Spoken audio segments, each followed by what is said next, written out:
Tonight, we're going to explore one of the most remarkable journeys in human history. Two spacecraft launched in 1977. Designed for a 5-year mission to study Jupiter and Saturn, they're still operational nearly 50 years later. Billions of miles beyond their original destination. And when they reached the edge of the solar system, they discovered something shocking. The boundary was 4 billion miles farther than every scientist predicted. The shape was completely wrong. The magnetic field behaved in ways no one expected. And the space beyond had properties that contradicted every model. 7 major discoveries that proved we didn't understand our own cosmic neighborhood. By the end of tonight, you're going to understand how 2 spacecraft built with 1970s technology rewrote our understanding of where the solar system ends and interstellar space begins. Before we get started, if you love exploring the depths of space as much as we do, take a second to like the video or subscribe. It's a simple action, but it helps this channel reach more curious minds like yours. Now, let's begin. The year is 1977. NASA launches 2 identical spacecraft on what everyone expects to be a 5-year mission. Voyager 2 lifts off on August 20th from Cape Canaveral. Voyager 1 follows on September 5th, taking a faster trajectory that will allow it to reach Jupiter and Saturn first. The names reflect their arrival order, not their launch sequence. Each spacecraft weighs 1,820 pounds. They stand 12 feet tall, and they carry a suite of instruments designed to study Jupiter and Saturn, the 2 largest planets in our solar system. The mission is called the Grand Tour, taking advantage of a rare planetary alignment that occurs once every 176 years. This cosmic arrangement allows the spacecraft to use gravity assists, slingshotting from one planet to the next like a cosmic pinball. Visit all 4 outer giants: Jupiter, Saturn, Uranus, and Neptune in a single journey. Without this alignment, visiting all 4 planets would require separate missions and far more fuel than any rocket could carry. The planets have arranged themselves perfectly. NASA seizes the opportunity. The original plan is simple. 5 years study Jupiter and Saturn, then drift into the outer solar system as the power fades and instruments go silent. No one expects these spacecrafts to last beyond their warranty. No one predicts they will still be operational in 2026, nearly 50 years later. And absolutely no one anticipates that their greatest discoveries will come not from the planets, but from what lies beyond them, from a boundary that scientists thought they understood. But here's what scientists in 1977 believed about the edge of the solar system. They knew the sun constantly emits a stream of charged particles called the solar wind. This wind flows outward in all directions at speeds around 250 to 500 meters per second. It's a plasma, a soup of protons and electrons so hot that atoms are ripped apart. The solar wind was discovered in the late 1950s and early 1960s. Eugene Parker, a physicist at the University of Chicago, predicted its existence based on theoretical calculations. He showed that the sun's corona, the outermost layer of the solar atmosphere, is so hot that it can't be gravitationally bound. The gas must flow outward continuously.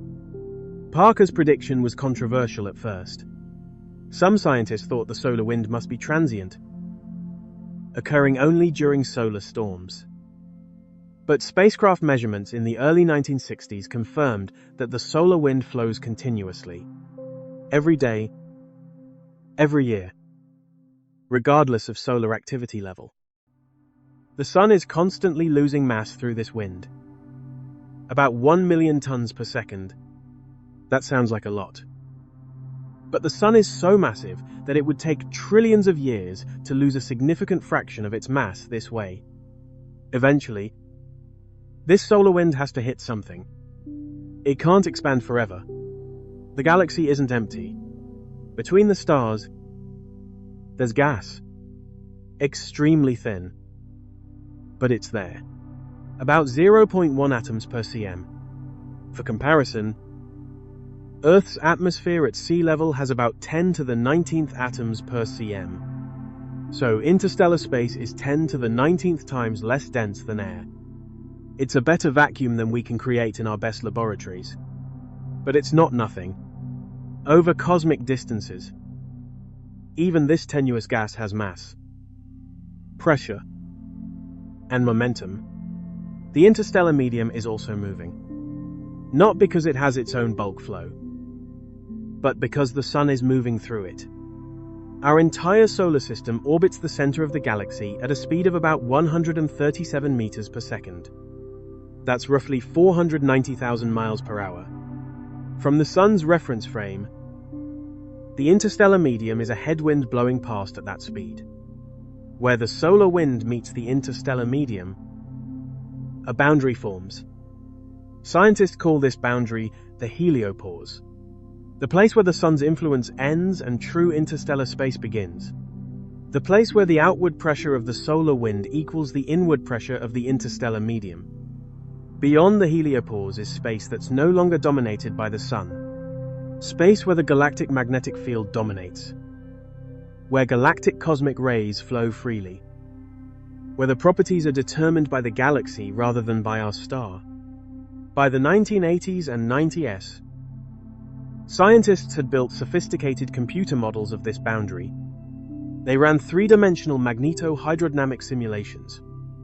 These simulations included magnetic fields, plasma dynamics, and the effects of the Sun's motion through the interstellar medium. They predicted the heliopause would be roughly spherical, maybe slightly elongated like a comet's tail, maybe somewhat elongated in the direction opposite the Sun's motion, forming a tail, but basically symmetric. A bubble surrounding the Sun at a fairly consistent distance in all directions. They calculated it should be at about 90 to 100 astronomical units from the Sun. 1 astronomical unit is the distance from Earth to the Sun, roughly 93 million miles. So 90 to 100 AU meant about 8.4 to 9.3 billion miles. This seemed reasonable based on the data available. Models assumed the interstellar medium was fairly uniform in density and pressure. They assumed the Sun wasn't moving too fast through it. They assumed the solar wind output was fairly constant. These were all reasonable assumptions based on the limited data available in the 1980s and 1990s. They knew the solar wind strength from measurements near Earth. They estimated the interstellar medium's pressure from astronomical observations. They ran the equations 90 to 100 AU. That's where Voyager should cross. Before reaching the heliopause, the solar wind would encounter a shock wave called the termination shock. This happens because the solar wind is supersonic. It's moving faster than the speed at which pressure waves can travel through the plasma. The speed of sound in a gas depends on temperature and composition. In the solar wind plasma, the sound speed in this region is typically around 30 to 60 meters per second, while the solar wind flows much faster. At about 250 to 500 meters per second, so it's moving at 5 to 10 times the sound speed. It's supersonic, or more precisely supermagnetoic, because magnetic fields affect wave propagation in plasma. When supersonic flow encounters an obstacle, a shock wave forms ahead of the obstacle. This is true in air, which is why supersonic aircraft create sonic booms. It's also true in plasma. At the termination shock, the solar wind would suddenly slow down from supersonic to subsonic, falling from about 250 to 500 meters per second to roughly 50 to 100 meters per second. The plasma would heat up and compress. The density would increase by a factor of 3 or 4. The temperature would jump by an even larger factor. Energetic particles would be accelerated by the shock, boosted to high energies by the electromagnetic fields associated with the shock structure. Models predicted the termination shock would be somewhere around 75 to 90 AU, somewhat closer than the heliopause itself. The exact distance would depend on solar activity. During solar maximum, when the sun is producing more solar wind, the increased pressure would push the termination shock farther out. During solar minimum, less solar wind and the shock would move inward. Between the termination shock and the heliopause would be a region called the heliosheath. Solar wind plasma that's been slowed and heated, flowing generally outward but also sideways, trying to move around the obstacle of the interstellar medium. The flow in the heliosheath wouldn't be smooth. It would be turbulent, filled with magnetic field irregularities and plasma instabilities. But it would still be dominated by solar material particles that originated from the sun. The heliosheath was expected to be perhaps 10 to 20 astronomical units thick, a transition zone between the shocked solar wind and true interstellar space. Beyond the heliopauses, galactic cosmic rays would dominate.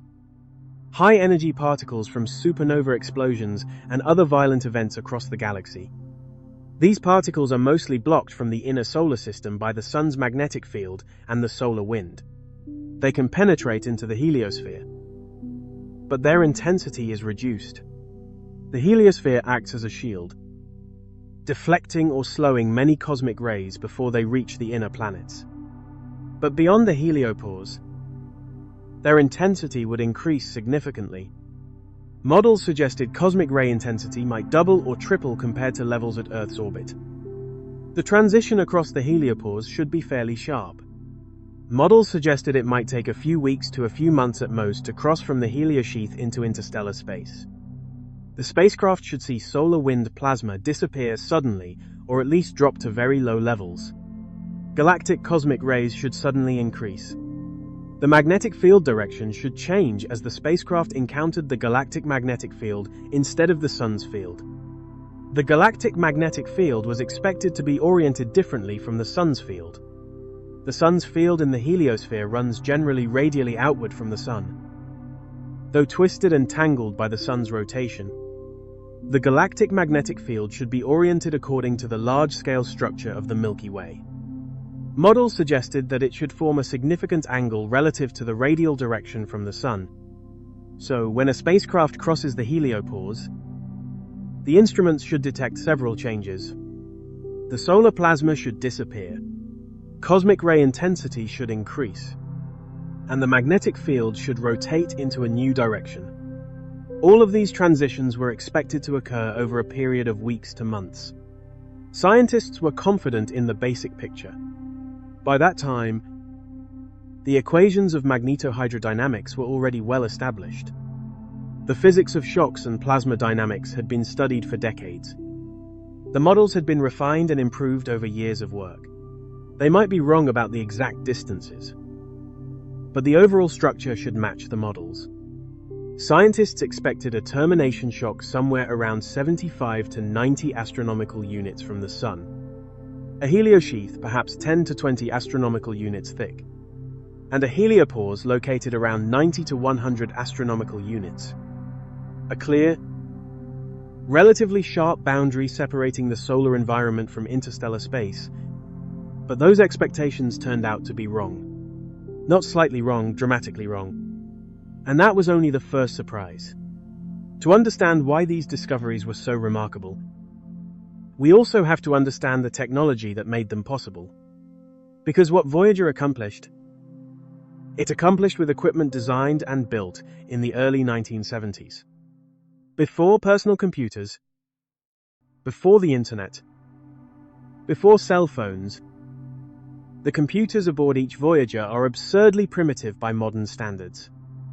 Each spacecraft has 3 computer systems working together.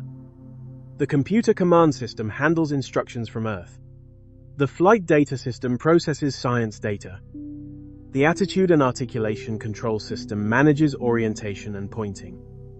Together, these 3 systems have a total of about 68 kilobytes of memory. Your smartphone has millions of times more memory than both Voyagers combined. Yet engineers can still upload software patches to these machines. In 2002, NASA uploaded new code to Voyager 1 to work around a failing memory module. In 2013, they switched Voyager 2 to backup thrusters that hadn't been used in 37 years. The thrusters fired perfectly.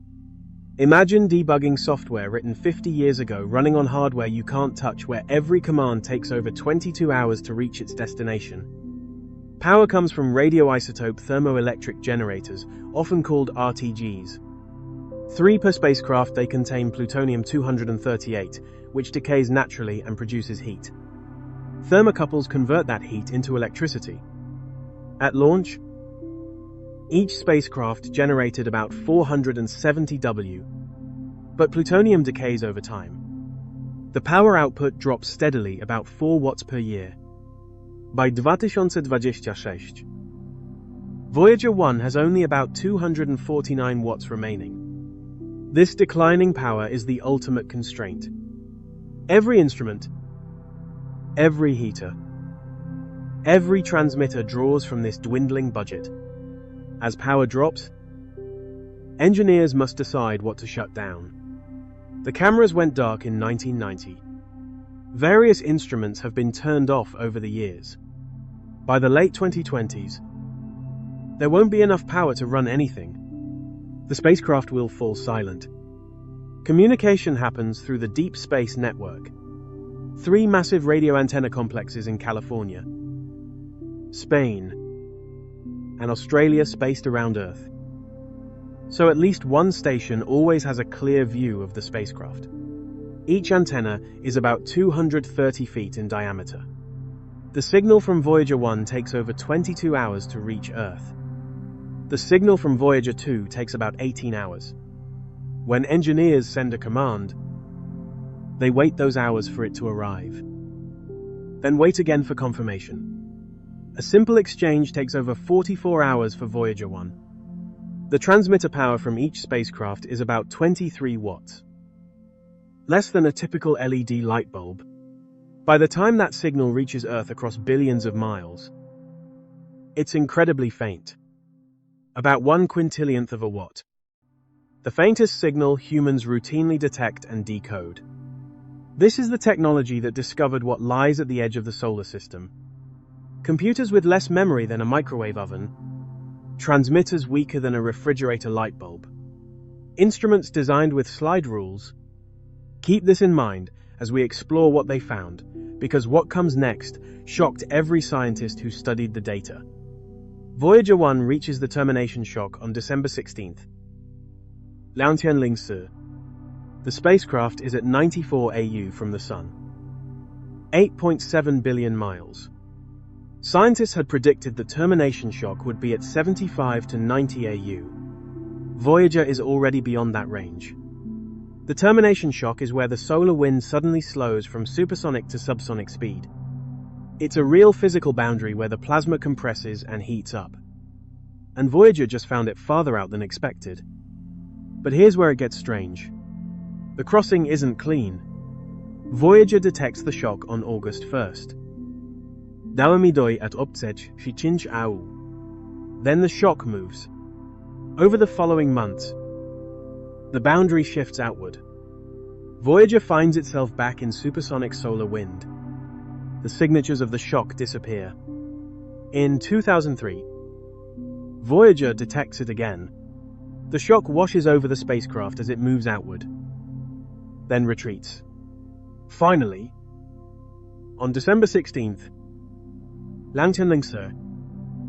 Voyager crosses and stays in the slower, denser plasma beyond. This breathing motion of the boundary is caused by solar activity. When the Sun has strong outbursts, the increased solar wind pressure pushes the shock farther out. When activity drops, the shock moves inward. The boundary is dynamic, not static. Voyager 2 crossed the termination shock on August 30th, 2007, at a distance of about 84 astronomical units, roughly 7.8 billion miles from the Sun.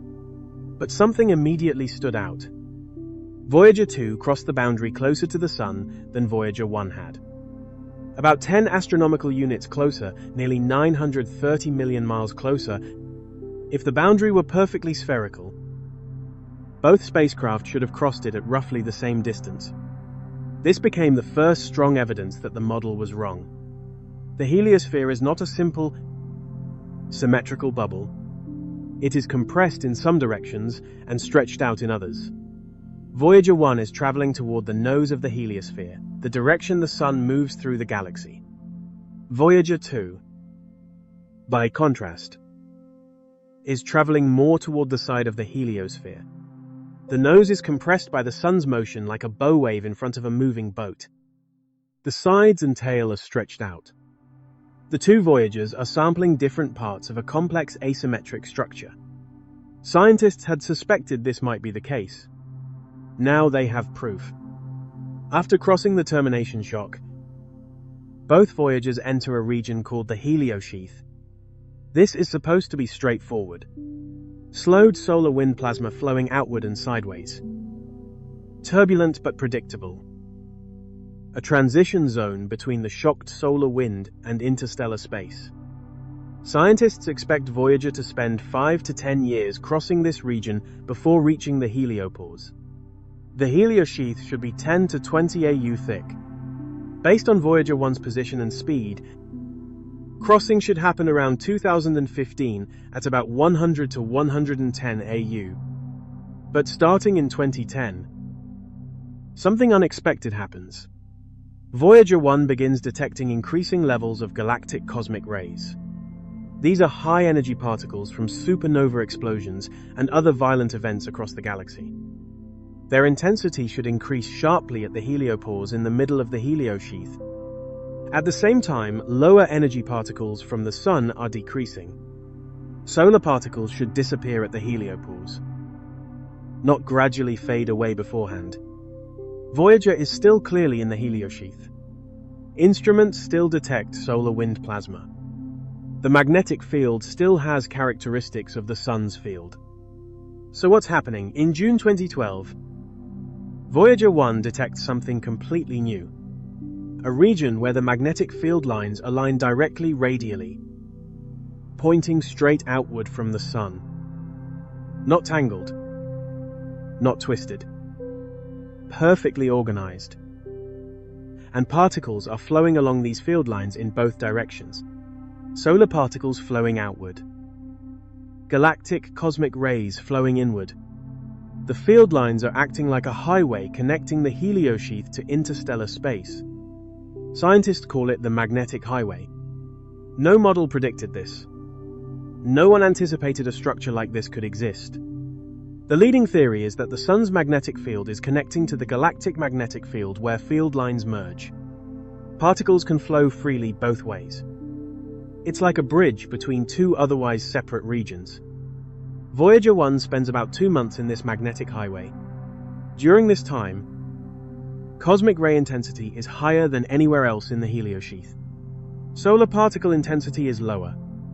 The spacecraft is sampling a region with direct access to interstellar space, even though it has not yet crossed the heliopause. Then on August 25th, everything changes. Solar wind particles essentially vanish. Cosmic rays jump to a high, steady level. The change happens over a few days. But the magnetic field direction doesn't change. It keeps pointing the same way it was pointing throughout the heliosheath. This causes confusion. Some scientists argue Voyager has crossed the heliopause. The disappearance of solar particles and surge in cosmic rays suggests it has.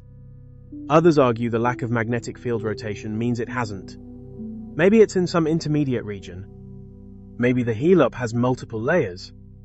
The debate continues for over a year. Finally, in September 2013, NASA officially announced that Voyager 1 had crossed the heliopause in August 2012. At that time, the spacecraft was about 121 astronomical units from the Sun, roughly 11.2 billion miles away, far beyond where most models had predicted. Not 90 to 100 astronomical units, but 121. about 20 to 30% farther than expected, nearly 2.4 billion miles beyond the predicted boundary. This is shocking discovery number 1. The heliopause isn't where scientists thought it would be. And it's not just a small error. It's billions of miles off. This means either the solar wind is stronger than models assumed, or the interstellar medium is weaker than estimated, or both. Later analysis suggests the local interstellar medium is less dense than scientists thought. Not dramatically less dense, but enough to shift the balance point outward by 20 to 30%. This matters because the heliosphere shields the inner solar system from galactic cosmic rays. A larger heliosphere means better shielding. It affects cosmic ray exposure on Earth over geological timescales, which could influence climate, atmospheric chemistry, even mutation rates. But distance isn't the only surprise. Scientists expected the heliosphere to be roughly spherical, maybe elongated opposite the sun's motion, forming a tail like a comet, but basically symmetric. The reality is very different. The heliosphere is shaped more like a bullet or teardrop. The front, where the sun moves through the interstellar medium, is compressed into a blunt nose. The sides are flattened. The tail stretches out behind for potentially hundreds of AU. Voyager 1 crossed at 121 AU, heading roughly toward the nose. Voyager 2 crossed on November 5, 2018 at 119 AU. Voyager 2 was heading in a different direction, more toward the flank. Both crossed at roughly the same distance from the Sun. This tells us the heliosphere isn't dramatically elongated at the equator. The asymmetry is more subtle. The compression comes from the Sun's motion through the galaxy.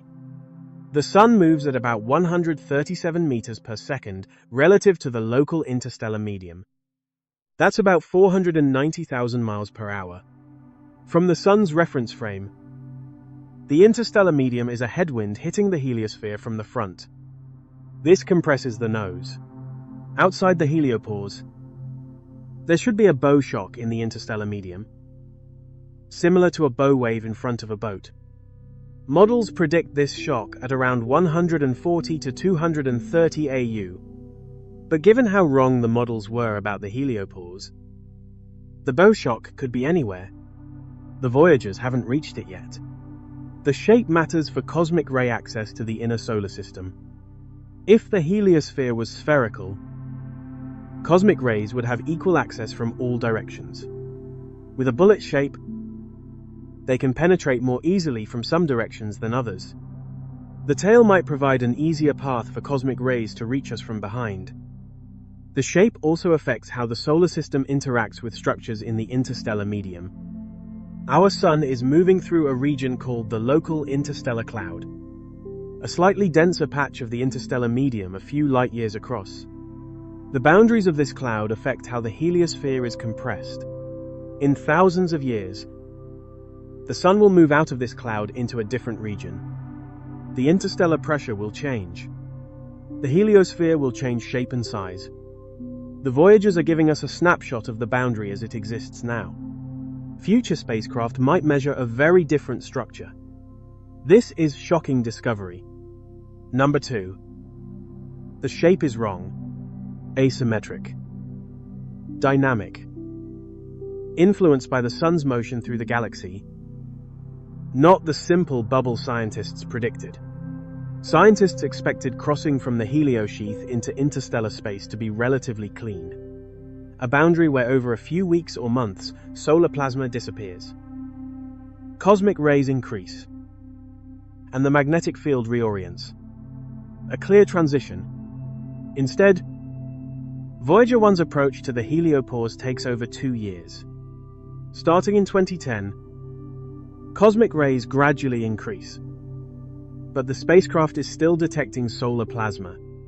In 2012, it enters the magnetic highway, an unexpected structure where particles flow along field lines connecting the heliosheath to interstellar space. On August 25th, solar particles vanish. Cosmic rays jump up. But the magnetic field doesn't rotate. This creates months of debate. Finally, scientists realize the galactic magnetic field happens to run roughly parallel to the Sun's field in this region. Pure coincidence. Crossing the boundary doesn't cause a dramatic field rotation because both sides point the same way. Voyager 2's crossing was different. It happened over about one day. On November 5th, 2018, much faster than Voyager 1. And Voyager 2 detected a clear change in the direction of the magnetic field. About a 20-degree rotation, not a dramatic flip, but clearly measurable. Why the difference? The two spacecraft crossed the boundary in different locations. The boundary structure isn't uniform. At Voyager, one's location near the nose. The heliosphere is compressed. The boundary might be thicker or more structured. The magnetic highway phenomenon might be more common there. At Voyager 2's location toward the side, the boundary is sharper. The transition faster. The magnetic geometry different. Both spacecraft also detect oscillations after crossing. Voyager 1 briefly detects solar particles again in August 2013. Nearly a year after crossing. Then they disappear again. The boundary washed over the spacecraft, then receded. These oscillations are caused by solar activity. Strong solar wind bursts travel outward through the heliosphere. When they hit the heliopause, they temporarily push it outward. The boundary expands past a spacecraft, then contracts when the pulse dissipates. Voyager caught the heliopause, breathing, expanding and contracting in response to solar storms billions of miles away. The pressure wave from a storm in 2012 might not reach the boundary until 2014 or 15. This dynamic behavior wasn't predicted. Models treated the heliopause as stable, moving slowly over years in response to the solar cycle, not oscillating rapidly over weeks or months. Not moving enough for a stationary spacecraft to cross back and forth without actually moving. The boundary of the solar system isn't fixed. It's not a line you can draw and say, here it ends. The boundary moves sometimes by several AU over short timescales. If you're at 120 AU, are you in the solar system or interstellar space? The answer depends on when you ask right now. Maybe interstellar space. Next month? After a solar pulse arrives. Maybe back in the heliosheath a few months later. Interstellar space again. This is shocking discovery number 3. The transition is complex, prolonged, and dynamic. Multiple crossings. The magnetic highway. Oscillations. Nothing like the clean boundary scientists predicted. Voyager 1 is the first spacecraft to directly sample the interstellar medium. Before Voyager, all knowledge of interstellar space came from remote observations, spectroscopy of distant stars, radio observations of hydrogen clouds, theoretical models. Voyager measures it directly, sticks instruments into it, and takes readings. The density is about 0.08 particles per cubic centimeter. The best vacuum chambers on Earth achieve densities of around 1 million particles per cubic centimeter. Interstellar space is a better vacuum than we can create in our best laboratories, but it is not empty. 0.08 particles per cubic centimeter corresponds to about 80,000 particles per cubic meter. A cubic meter of air at sea level contains about 10 to the 25th particles. Interstellar space is about 10 trillion times less dense than air. But it is not nothing. The temperature is about 54,000 to 90,000 degrees Fahrenheit. It sounds hot. But temperature measures the average kinetic energy of particles, not the total heat content. With so few particles, even a high temperature does not mean high heat. An astronaut in interstellar space would freeze, not burn. There simply are not enough particles to transfer heat. The pressure is about 0.000000003 pascals.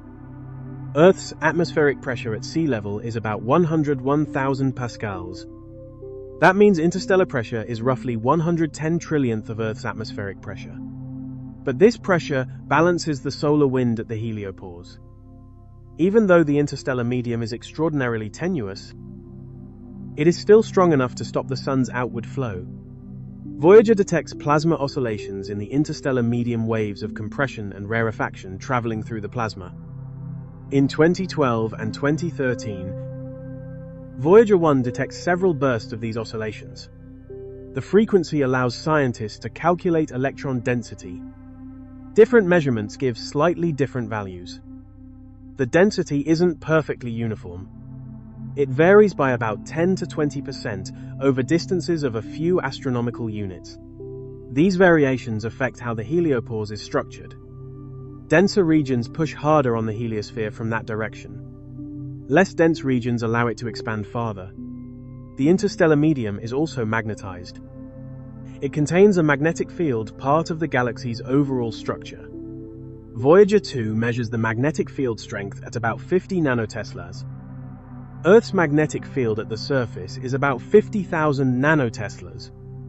The interstellar magnetic field is therefore about 1/1,000,000th as strong as Earth's. But over vast distances, even this weak field has significant effects. It shapes plasma flow. It accelerates cosmic rays. It connects star systems across the galaxy into a web of field lines. None of these properties match predictions exactly. Models suggested similar values, but actual measurements consistently differ. Density a bit higher or lower than expected. Temperature slightly different. Magnetic field strength and orientation not quite what models predicted. Every measurement refines his understanding and forces scientists to update models. This is shocking discovery. Number 4. Interstellar space properties don't match the models. The first direct measurements reveal differences in density, temperature, pressure, and magnetic field. Small differences, but enough to matter. One of Voyager 1's most surprising findings is detecting what scientists call tsunami waves. Shock waves traveling through the interstellar medium caused by the sun. When the sun produces a powerful outburst, a coronal mass ejection or strong solar wind burst, that pulse travels outward through the heliosphere. When it reaches the heliopause, it hits like a hammer. The impact launches a shock wave into the interstellar medium.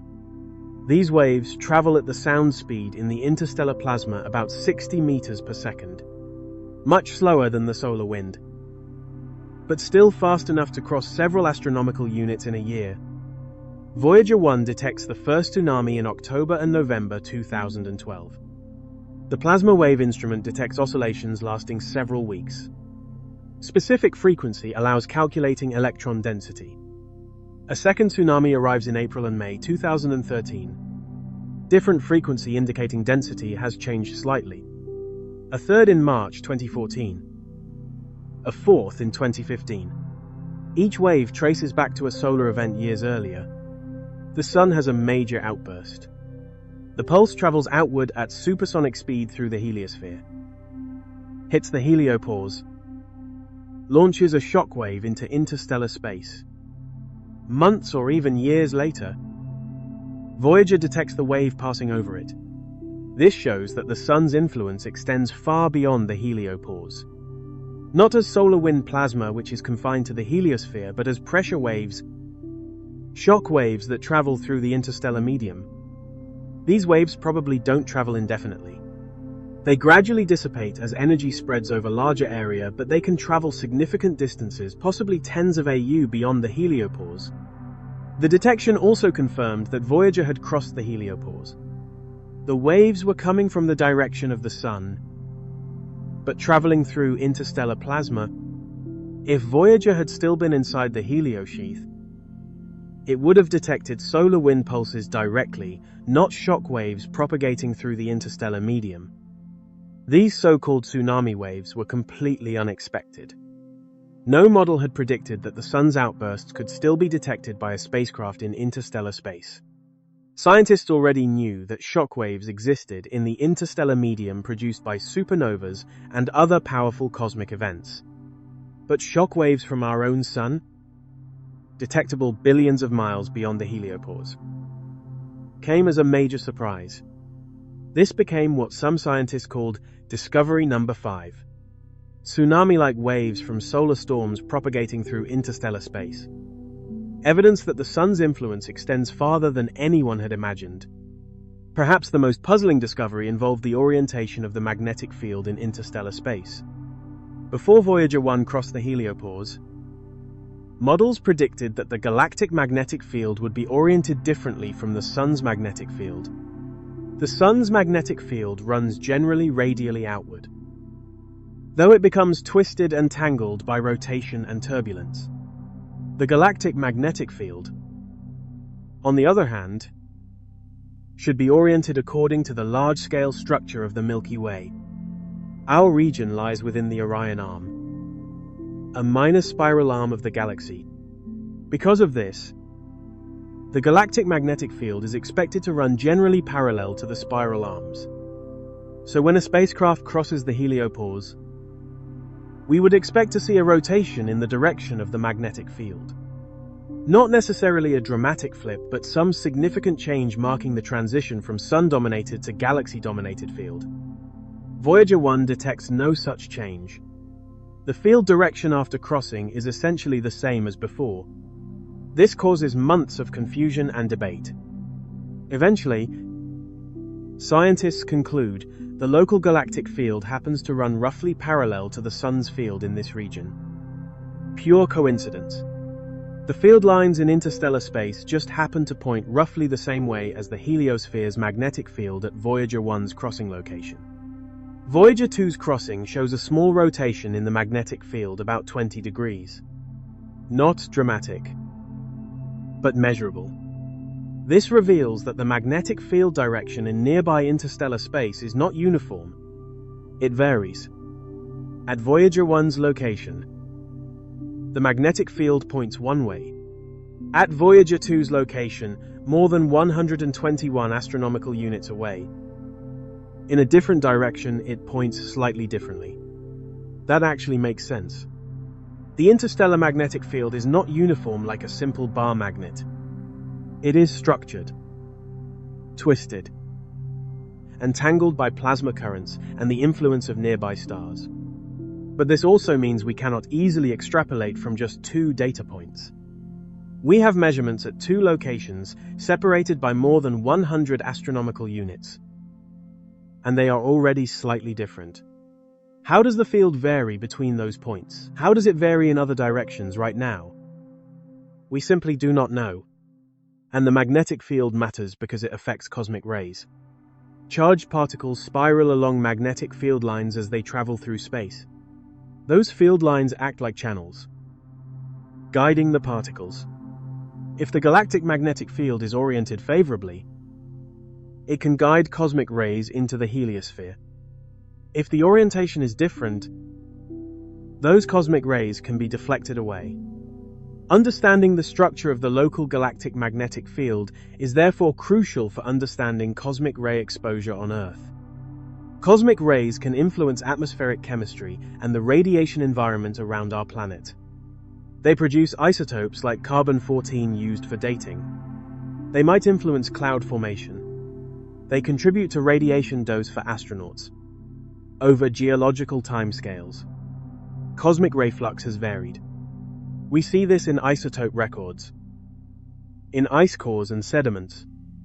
Some variation comes from Earth's magnetic field changes, some from nearby supernova explosions. Some might come from heliosphere shielding changes as the sun moves through regions of different interstellar pressure.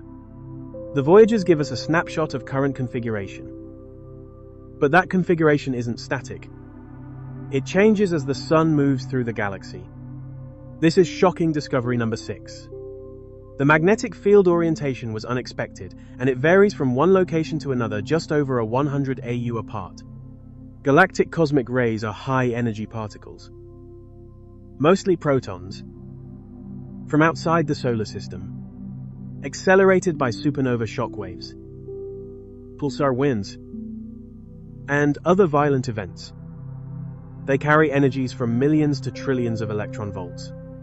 Some cosmic rays reach energies even higher than those produced by the Large Hadron Collider. The Voyager spacecraft measure cosmic ray intensity and composition. The goal is to understand how the heliosphere shields our solar system from galactic cosmic rays. As Voyager 1 moves through the heliosheath, the intensity of cosmic rays gradually increases. This is exactly what scientists expected. The deeper into the heliosheath you go, the weaker the shielding becomes, and the more cosmic rays can penetrate. But the direction these cosmic rays come from is surprising. Scientists expected roughly equal intensity from all directions. Instead, there is an asymmetry. More cosmic rays arrive from some directions than from others. After Voyager 1 crosses the heliopause, the cosmic ray intensity jumps to a new level, about 10 to 20% higher than in the heliosheath. This confirms the heliosphere provides shielding. Even the outer heliosheath, billions of miles from the Sun, reduces cosmic ray intensity by 10 to 20% compared to interstellar space. But again, the directional distribution is unexpected. Cosmic rays aren't coming uniformly. Clear enhancement from certain directions, deficit from others. Voyager 2 confirms this after its crossing. Cosmic ray intensity is higher in interstellar space than in the heliosheath, and there is a clear directional anisotropy. This anisotropy suggests that the local interstellar medium has structure. Perhaps nearby sources such as old supernova remnants contribute to this pattern, or the galactic magnetic field may guide cosmic rays preferentially from certain directions. Interestingly, both Voyagers detect lower cosmic ray intensity from the galactic center direction. Counterintuitive. The galactic center has the highest star density and most supernova explosions. You'd expect more cosmic rays from that direction. The explanation might be that the galactic field is stronger toward the center. Cosmic rays trying to propagate outward from the inner galaxy get trapped and scattered by the field. Fewer reach our local region from that direction. This is still active research. The Voyagers provided first direct measurements of cosmic ray intensity and directionality in interstellar space. But two measurements from two locations don't fully map three-dimensional structure. Future missions will need to explore other directions. This is shocking discovery. Number 7. Cosmic rays come preferentially from unexpected directions. The source distribution doesn't match simple models. So, how did we get here? How did two spacecraft designed for a 5-year mission end up making these discoveries 11 billion miles from home? The journey begins with Jupiter. Voyager 1 reaches Jupiter in March 1979. Voyager 2 arrives in July 1979. These encounters revolutionize our understanding of the solar system's largest planet. Jupiter's atmosphere shows far more complexity than scientists expected. The Great Red Spot reveals intricate structure. Before Voyager, astronomers knew the Great Red Spot existed, but they did not know what caused it or how deep it extended. Voyager images show that it is a high-pressure system, an anticyclone rotating counterclockwise. The storm rises about 5 miles above the surrounding cloud tops. Its reddish color likely comes from complex organic molecules produced when sunlight breaks down simpler chemical compounds in Jupiter's atmosphere. And the Great Red Spot is not alone. Voyager observations reveal that Jupiter's atmosphere contains dozens of smaller storms swirling across the planet. White ovals and brown barges, each larger than most hurricanes on Earth. These storms interact with one another, sometimes merging, sometimes passing by in complex dances governed by Jupiter's powerful winds and rapid rotation. Lightning flashes across the atmosphere.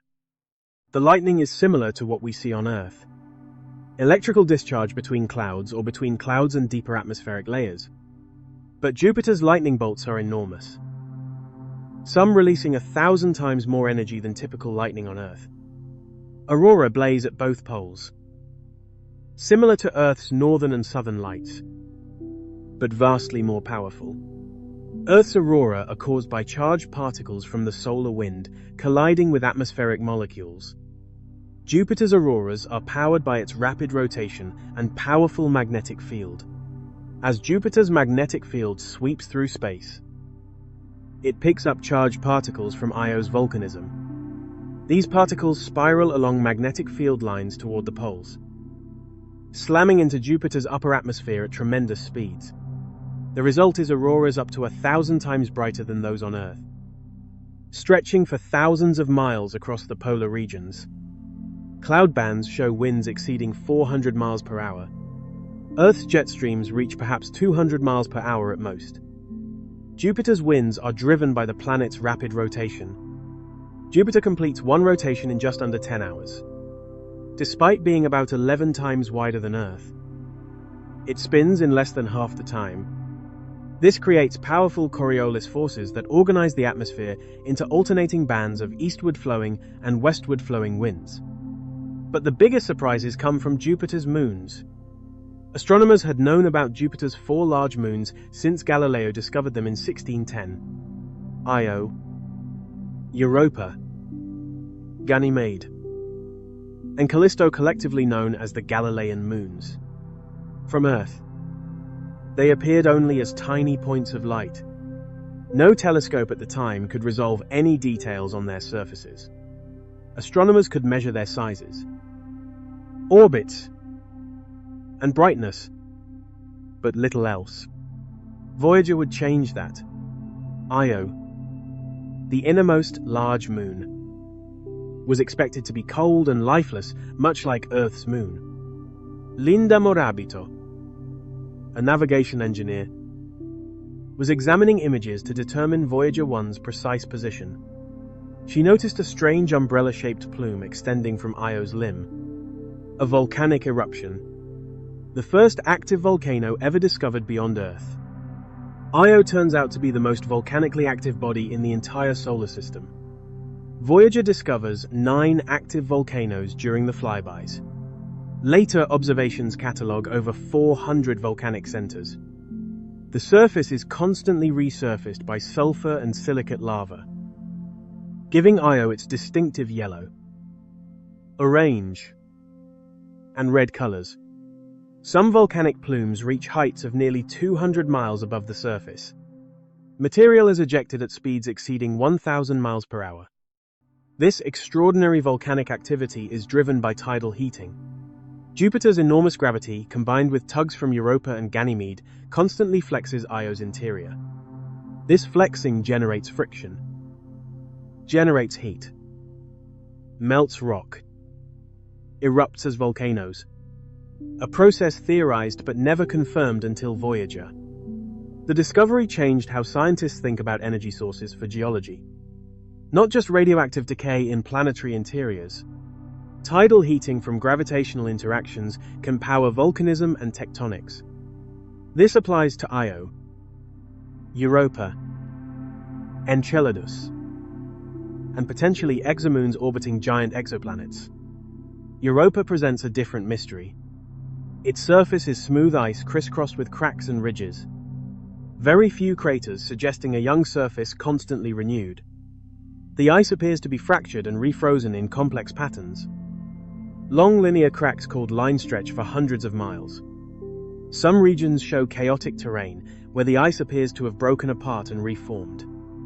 The implication is profound. Beneath that, ice might be liquid water.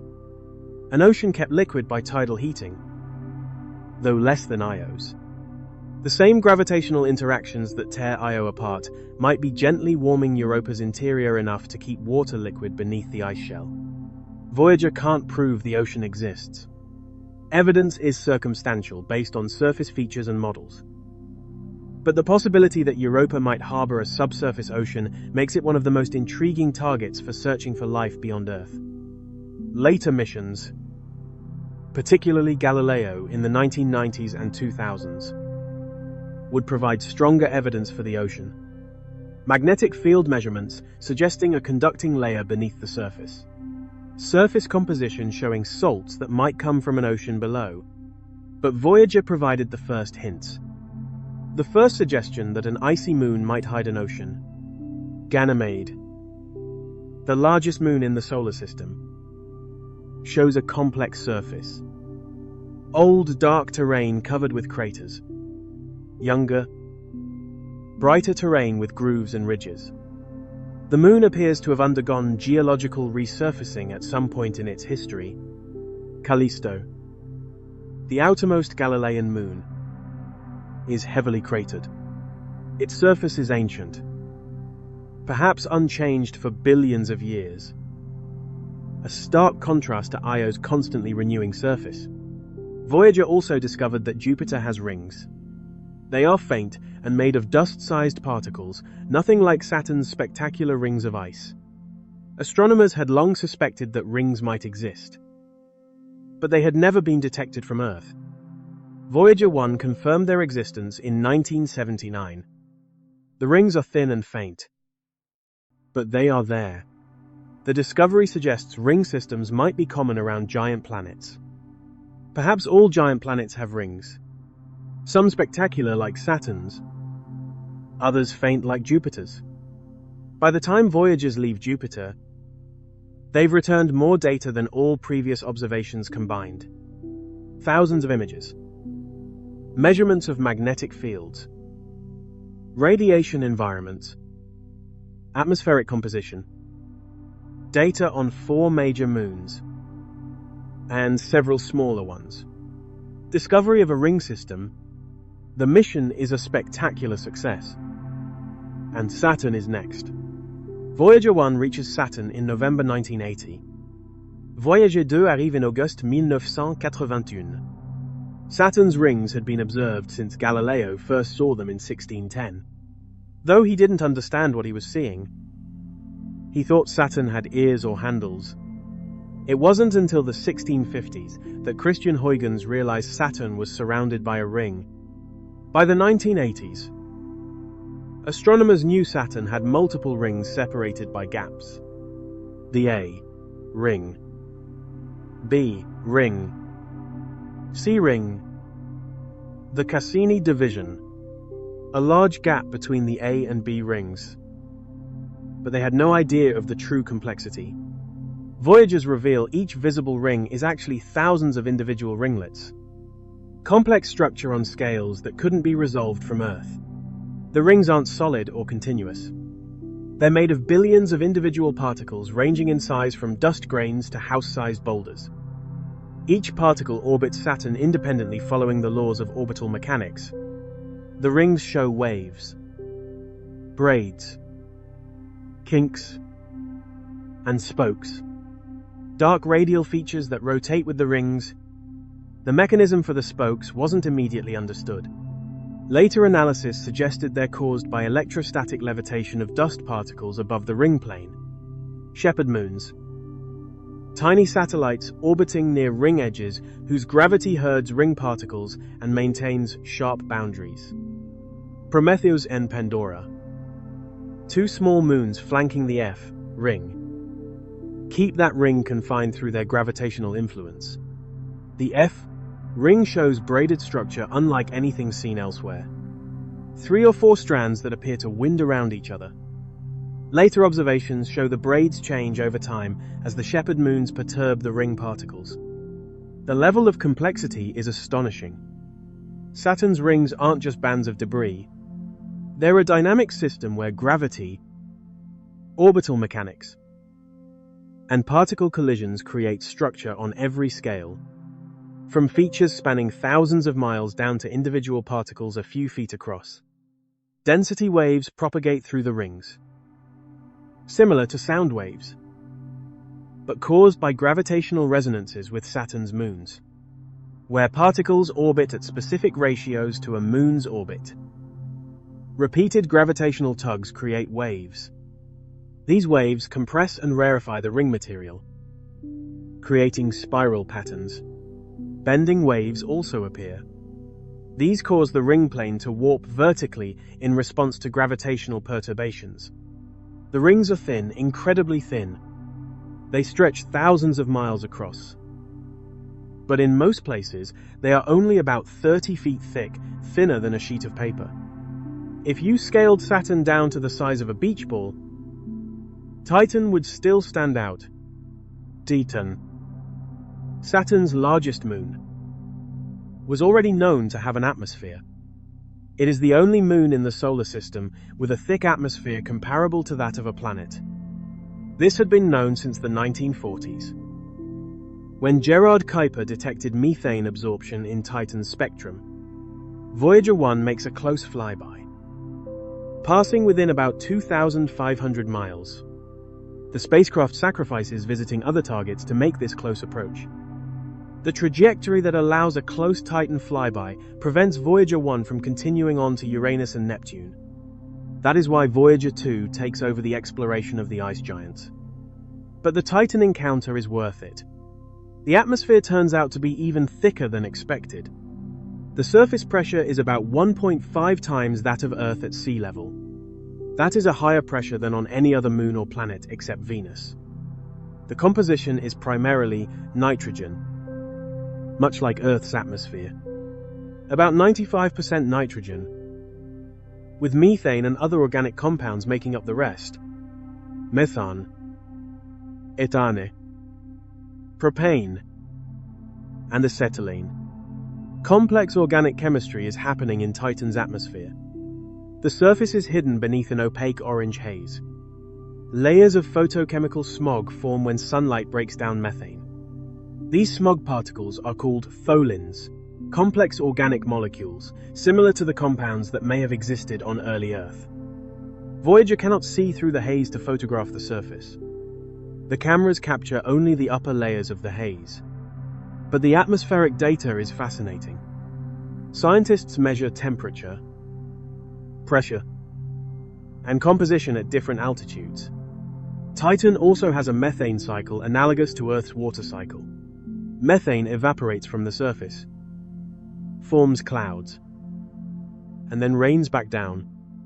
The surface likely has lakes or seas of liquid methane and ethane, rivers and streams flowing with liquid hydrocarbons. Organic chemistry driven by sunlight breaking down methane and creating complex molecules. The temperature at the surface is about -290 degrees Fahrenheit.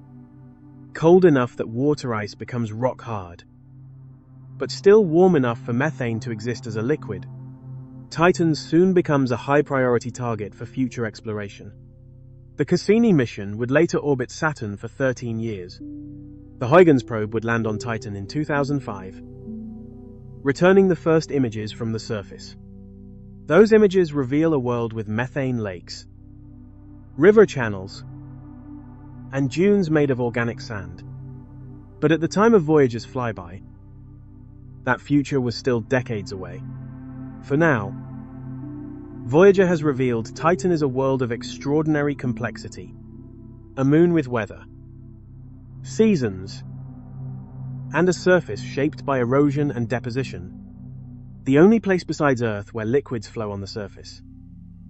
Though on Titan, those liquids are methane and ethane, not water. After Saturn, the two Voyagers diverge. Voyager 1 is sent on a trajectory above the plane of the solar system, heading into interstellar space as quickly as possible. It will visit no more planets.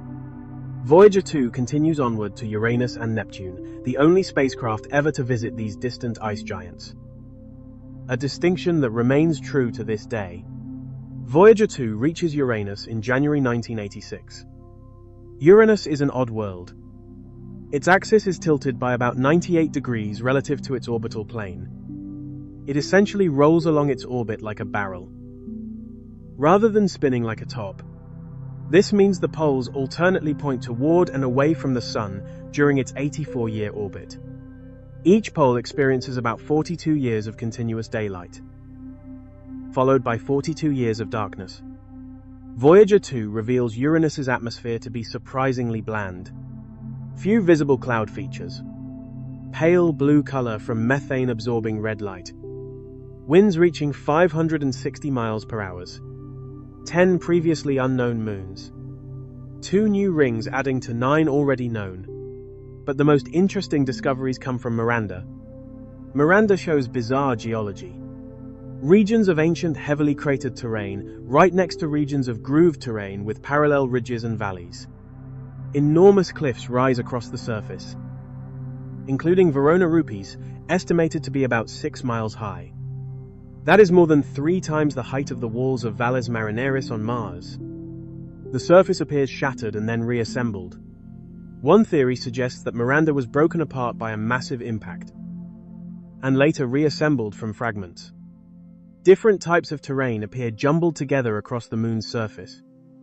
Another theory invokes tidal heating. Though Miranda's current orbit doesn't provide enough stress, perhaps its orbit was different in the past. The cause remains uncertain. But Miranda definitely experienced something unusual. Neptune in August, Umianowa Sute Obcec, Shinowa. The farthest planet from the Sun, nearly 3 billion miles from Earth. Voyager 2's flyby is the culmination of the Grand Tour. 12 years after launch, the spacecraft has successfully visited all 4 outer giants. Neptune was expected to be similar to Uranus, another bland ice giant with little weather. Instead, Neptune shows the most dynamic atmosphere of any planet visited. The Great Dark Spot, an Earth-sized storm similar to Jupiter's Great Red Spot. The Scooter, a bright cloud system circling the planet roughly every 16 hours, winds exceeding 1,300 miles per hour, the fastest winds measured on any planet in the solar system. Neptune's largest moon, Triton, provides another surprise. Triton orbits Neptune in the wrong direction, a retrograde orbit, opposite to Neptune's rotation. This is extremely unusual for a large moon. The implication is that Triton did not form alongside Neptune. Instead, it was likely captured, probably from the Kuiper Belt. Triton also shows signs of active geology. Nitrogen ice geysers erupt from the surface. Geysers on a world where the surface temperature is about -391 degrees Fahrenheit, one of the coldest surfaces measured in the solar system, yet geologically active. The mechanism is thought to be seasonal heating, even at Triton's distance. Sunlight can warm dark regions beneath translucent nitrogen ice. Nitrogen sublimes, turning directly from solid to gas, building pressure. Eventually, pressure ruptures the surface.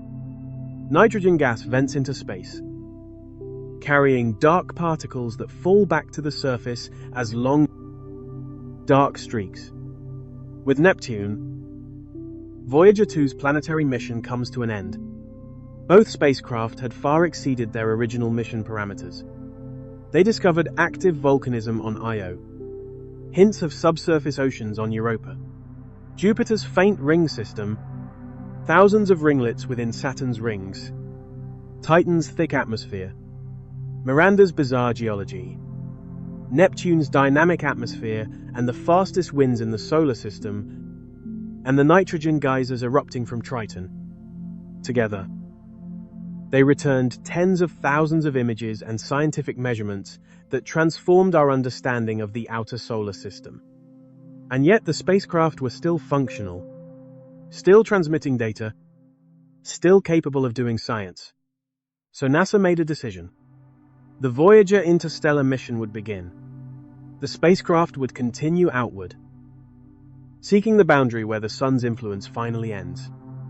No spacecraft had ever gone that far. Scientists had models and predictions. All would turn out to be wrong. These planetary successes made scientists confident about their predictions for the edge. The models had worked for the planets. Surely they'd work for the heliopause. But the edge of the solar system isn't like a planet. It's a dynamic boundary between two plasmas. And it turned out to be far stranger than anyone imagined. The Voyager discoveries have profound implications for any future attempt at interstellar travel. They've given us first direct measurements of the environment any interstellar spacecraft would traverse. And the reality is sobering. Voyager 1 has been traveling for nearly 50 years. It has covered about 159 astronomical units, roughly 14.8 billion miles. That sounds impressive, until you realize how far away even the nearest star really is. Proxima Centauri. The closest star to our Sun is about 4.24 light-years away. That is roughly 268,000 astronomical units, about 25 trillion miles. At Voyager's current speed, it would take about 73,000 years to reach Proxima Centauri. 73,000 years longer than all of recorded human history. Longer than humans have practiced agriculture. Longer than the time since the last ice age ended. And Voyager is not even heading toward Proxima Centauri. It is traveling in a completely different direction.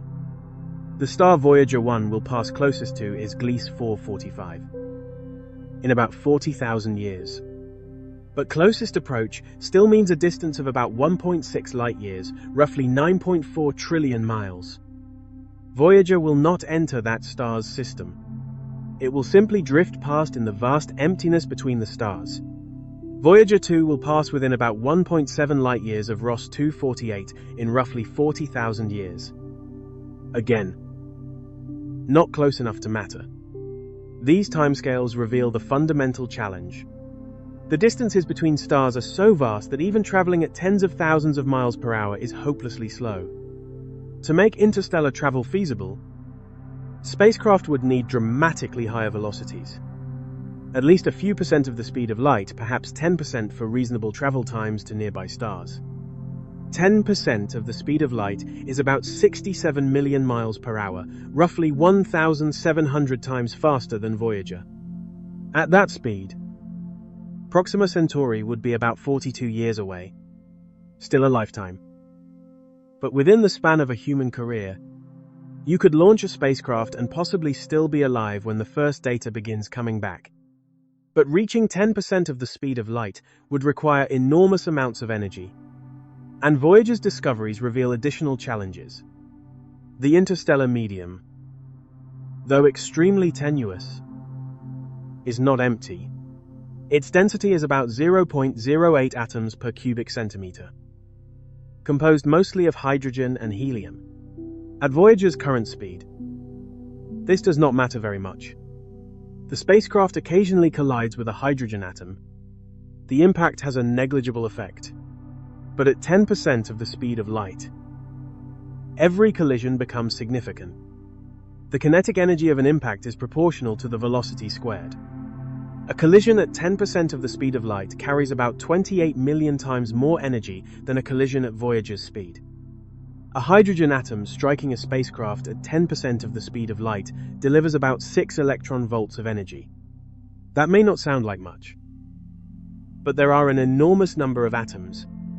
A spacecraft with a cross-sectional area of 1 square meter, traveling at 10% of the speed of light, would collide with about 10 to the 14th hydrogen atoms every second. That is roughly 100 trillion atoms per second. Each collision delivers only a tiny amount of energy, but they add up. The total power deposited by these atomic impacts would be several thousand watts continuously, for years. This energy appears as heat in the spacecraft's hull, also as radiation damage.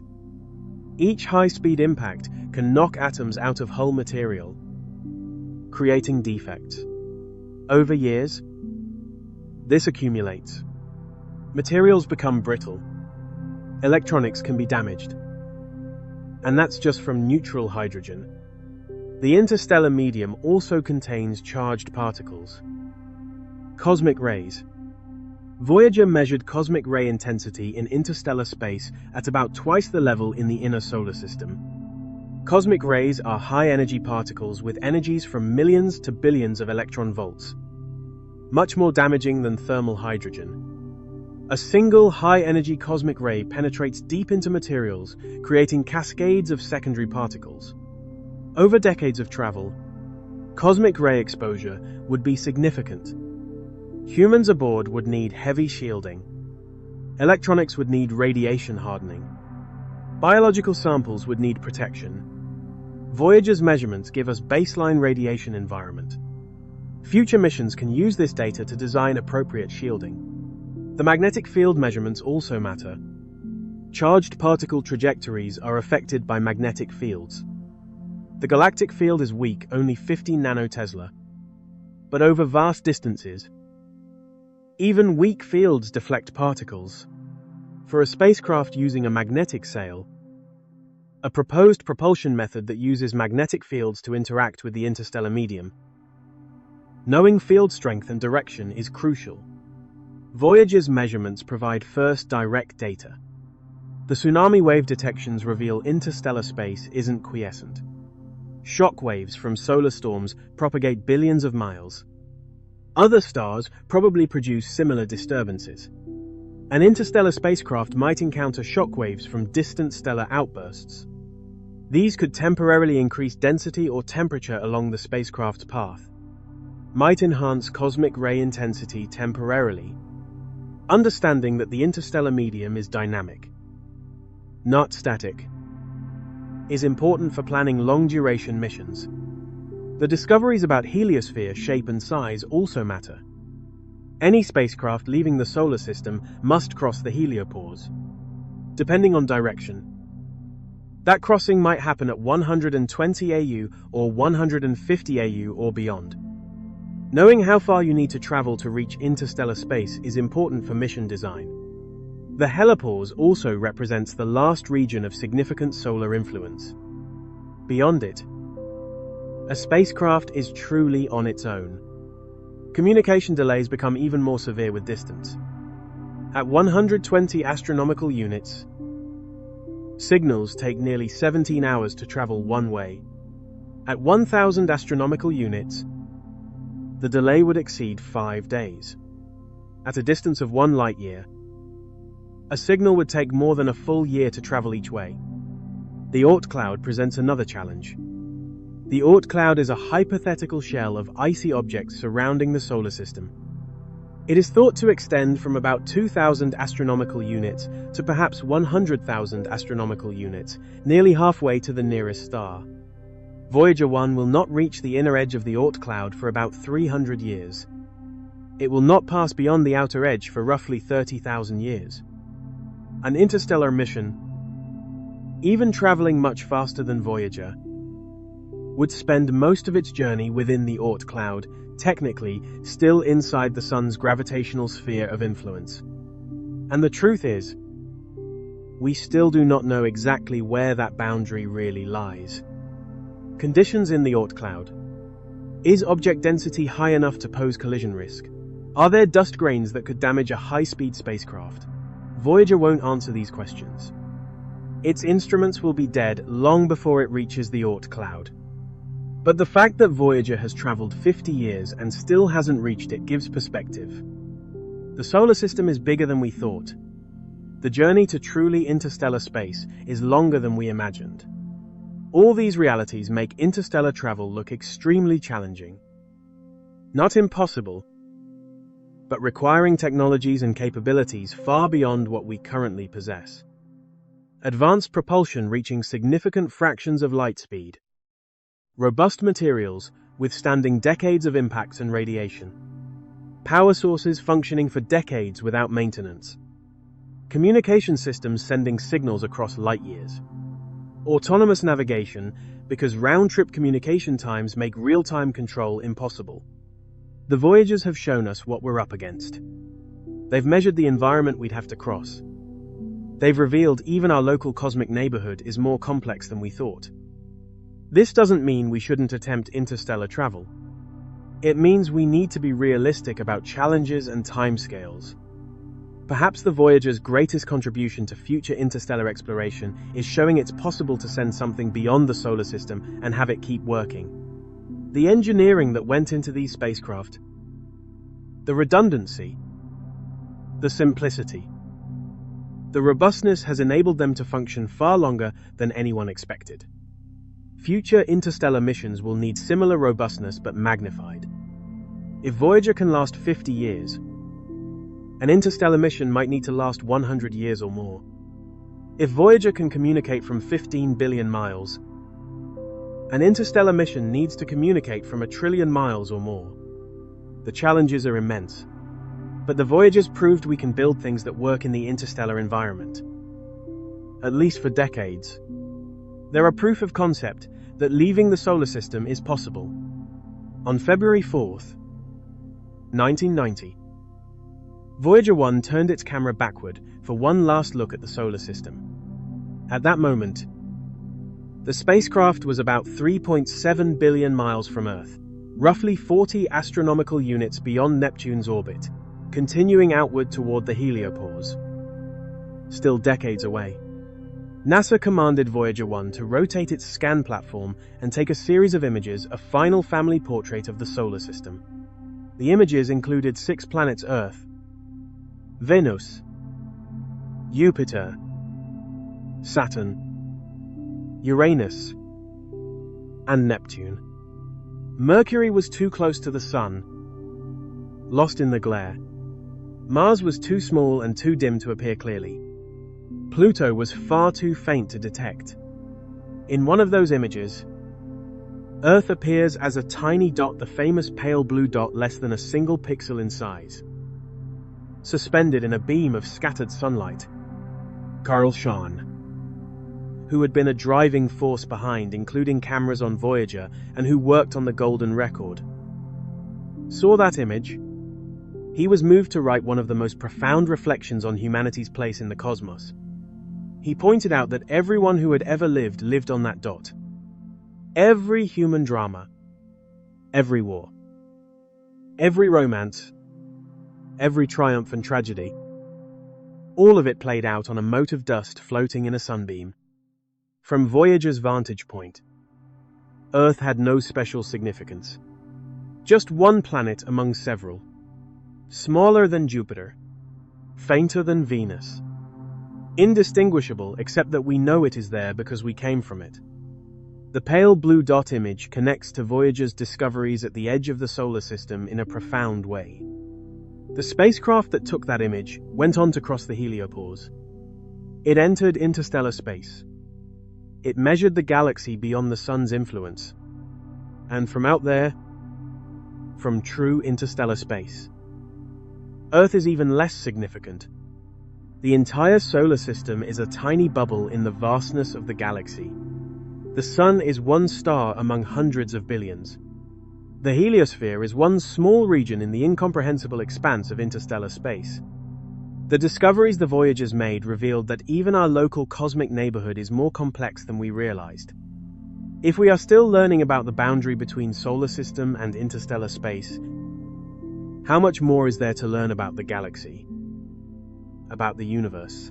The pale blue dot image is a reminder of scale, of how small we are, of how recent our presence is on cosmic timescales. Earth is about 4.5 billion years old. Humans have existed for perhaps 300,000 years. Civilization has existed for roughly 10,000 years. Space exploration has existed for less than 70 years. The Voyager spacecraft were launched 49 years ago. They have been traveling for nearly a human lifetime and they have barely left the solar system. Today they are only at the very beginning of interstellar space. Just beyond the heliopause, the nearest star, Proxima Centauri, lies about 4.24 light-years away. At Voyager's speed, it would take roughly 73,000 years to get there, and the spacecraft are not even heading toward Proxima Centauri. Instead, they will pass closest to other stars in about 40,000 years, at distances still greater than 1 light-year. True interstellar traveling between stars and visiting other planetary systems, remains far beyond our current technological capabilities. The Voyagers are interstellar in the sense they've left the heliosphere. They're in the space between stars. But they're not traveling to other stars. They're just drifting. And yet, what they've accomplished is extraordinary. 2 spacecraft built with 1970s technology have traveled farther than anything humans have ever made. They visited worlds no one had ever seen up close. They've crossed a boundary no spacecraft had ever reached. They've measured conditions that had only been theoretical. They've shown us the universe is always more complex than our models suggest. That there are always surprises waiting. That exploration reveals things we didn't know. The pale blue dot image captures that spirit of exploration. Looking back at where we came from, seeing it with new eyes, recognizing both how precious it is and how small it is, and then turning around and continuing the journey outward into the unknown. By 2026, nearly 50 years after launch, both Voyagers are still operational. This is extraordinary. The spacecraft were designed for 5-year missions. They've lasted 10 times longer than their design lifetime. But they're dying. Slowly, inexorably. The plutonium in their RTGs decays. Power output drops. And there's no way to replace or recharge the power sources. Voyager 1 is currently about 159 astronomical units from the Sun, roughly 14.8 billion miles away. A signal takes more than 22 hours to reach Earth. Voyager 2 is about 132 astronomical units from the Sun, roughly 12.3 billion miles away. A signal from Voyager 2 takes about 18 hours to reach Earth. Both spacecraft are moving at roughly 38,000 miles per hour relative to the Sun. Voyager 1 is traveling slightly faster, and it is also farther away. Each year, Voyager 1 moves about 3.6 astronomical units farther from the Sun. Voyager 2 moves about 3.3 astronomical units farther away each year. The power situation is becoming critical. In 2026, Voyager 1 has about 249 watts of power remaining. The spacecraft's instruments and systems require about 245 watts to operate. That leaves a margin of only 4 watts. Every few months, engineers shut down another heater or place a system into standby mode. The spacecraft are gradually getting colder. Some instruments have already frozen and stopped working. In 2020, NASA shut down the heater for Voyager 2's cosmic ray instrument. The temperature dropped to about minus 74 degrees Fahrenheit. Engineers expected the instrument to fail. Instead, it kept working. 1970s engineering operating more than 40 degrees below its design temperature and still returning data, but time is running out. By around 2025 to 2027, there won't be enough power to run core systems and any science instruments. Engineers will have to start shutting down instruments permanently. By 2030, maybe 2032 at latest. The power budget will be exhausted. The spacecraft won't have enough power to communicate with Earth. Transmitters will fall silent. The Voyagers will continue to travel. They'll still be intact. Solar panels and antenna and RTGs still attached. But dead. No power to run anything. No way to communicate. Drifting silently through the void. And they'll keep drifting for an incomprehensibly long time. Voyager 1 is heading generally toward the constellation Ophiuchus. In about 40,000 years, Voyager 1 will pass within about 1.6 light-years of the star, Gliese 445. This will be the closest approach to any star in Voyager 1's foreseeable future. A distance of 1.6 light-years is roughly 9.4 trillion miles. Voyager will not enter that star's planetary system, if it has one. It will simply drift past in the vast emptiness between the stars. Voyager 2 is heading toward the constellations Pavo and Indus. In about 40,000 years, it will pass within about 1.7 light-years of the star, Ross 248. After those distant encounters, the Voyager spacecraft will continue wandering through the galaxy. They may eventually pass near other stars. Over millions of years, encounters with stars and their gravitational fields will gradually alter the Voyager's trajectories. Over billions of years, The spacecraft will orbit the galactic center along with all the other stars, completing one orbit every 225 million years or so. The golden records will still be attached. Gold doesn't corrode in space. No oxygen. No water. Nothing to degrade the metal. The records should remain intact for hundreds of millions, possibly billions of years. The chance of any civilization finding them is essentially zero. Space is too vast. The Voyagers are too small, and they're not aimed at any particular star. But they'll be out there, humanity's first ambassadors to interstellar space, carrying a message from a species that might no longer exist by the time the spacecraft complete even one orbit of the galaxy. Each Voyager carries a golden record, a 12-in gold-plated copper disc containing sounds and images from Earth. The record is designed to last for billions of years in the vacuum of space. Gold doesn't corrode or oxidize. There's no oxygen in space. No water. Nothing to degrade the metal. Information is physically etched into the surface, not stored magnetically or electronically. The grooves contain analog audio information similar to a vinyl record. But instead of music throughout, the record contains a carefully curated selection of Earth's sounds, image, and music. Even if the spacecraft's electronics fail, even if power dies completely, the record will remain intact and readable. Assuming you have the right equipment, the sounds on the record were carefully chosen to represent Earth's diversity. Natural sounds. Wind rustling through trees. Rain falling. Thunder rumbling. Surf breaking on a beach. Volcanic eruptions, with their deep rumbling and explosive cracks. Earthquakes with ground-shaking, low-frequency sounds. Songs of humpback whales recorded in the oceans. These haunting complex vocalizations that can travel for hundreds of miles underwater. Birdsong from multiple species. The cheerful chirping of crickets. Frogs croaking in a pond. Dogs barking. Sounds meant to convey the biodiversity of Earth. Human sounds. A baby crying. That universal sound of new life. Human footsteps walking. Laughter. Both male and female. A heartbeat. The rhythm that sustains human life. The sound of a kiss between a mother and child. Tools being used demonstrating human technology. A hammer striking an anvil. Metal on metal. A saw cutting wood. The rasp of teeth through timber. A tractor engine running. Transportation sounds showing human mobility.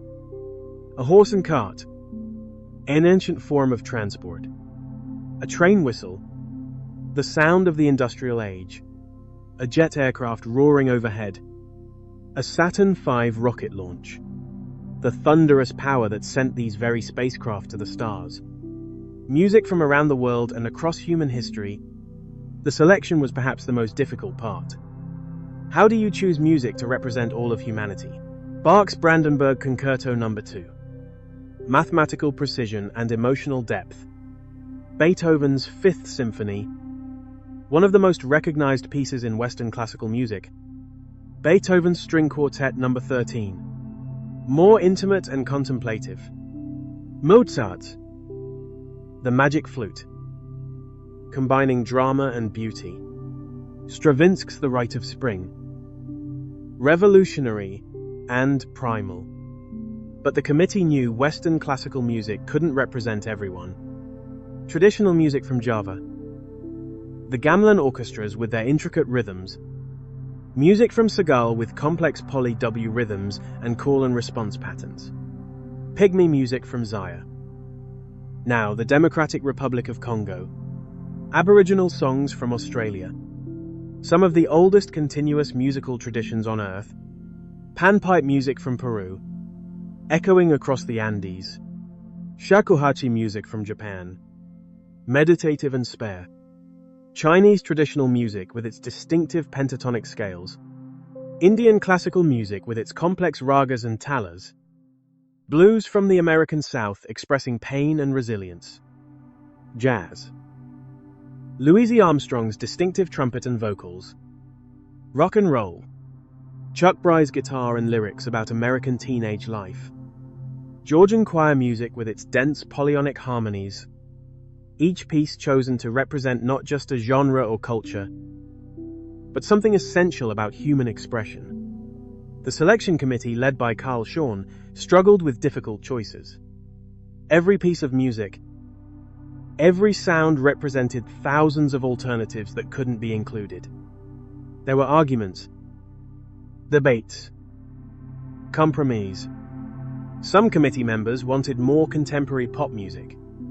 Others felt classical music better represented humanity's artistic achievements. Some wanted religious music, hymns, and sacred chants. But which religions? Christianity, Islam, Hinduism, Buddhism, indigenous traditions, including one might seem to slight others. The committee tried to balance representation with quality, tried to include music from many cultures, though inevitably some were overrepresented and others underrepresented. How do you represent all of human culture on one disc? What defines us? What should we preserve? What would we want an alien civilization to know about us? Greetings in 55 languages, from ancient Akkadian to modern English. Akkadian, a language dead for thousands of years but representing humanity's ancient roots. Ismarian, another ancient language from Mesopotamia. Hittite, Latin, ancient Greek. Modern languages spoken by billions. Mandarin Chinese, spoken by over 1 billion people. Spanish, Hindi, Arabic, English, French, Russian. Each greeting is brief. Just a few sentences.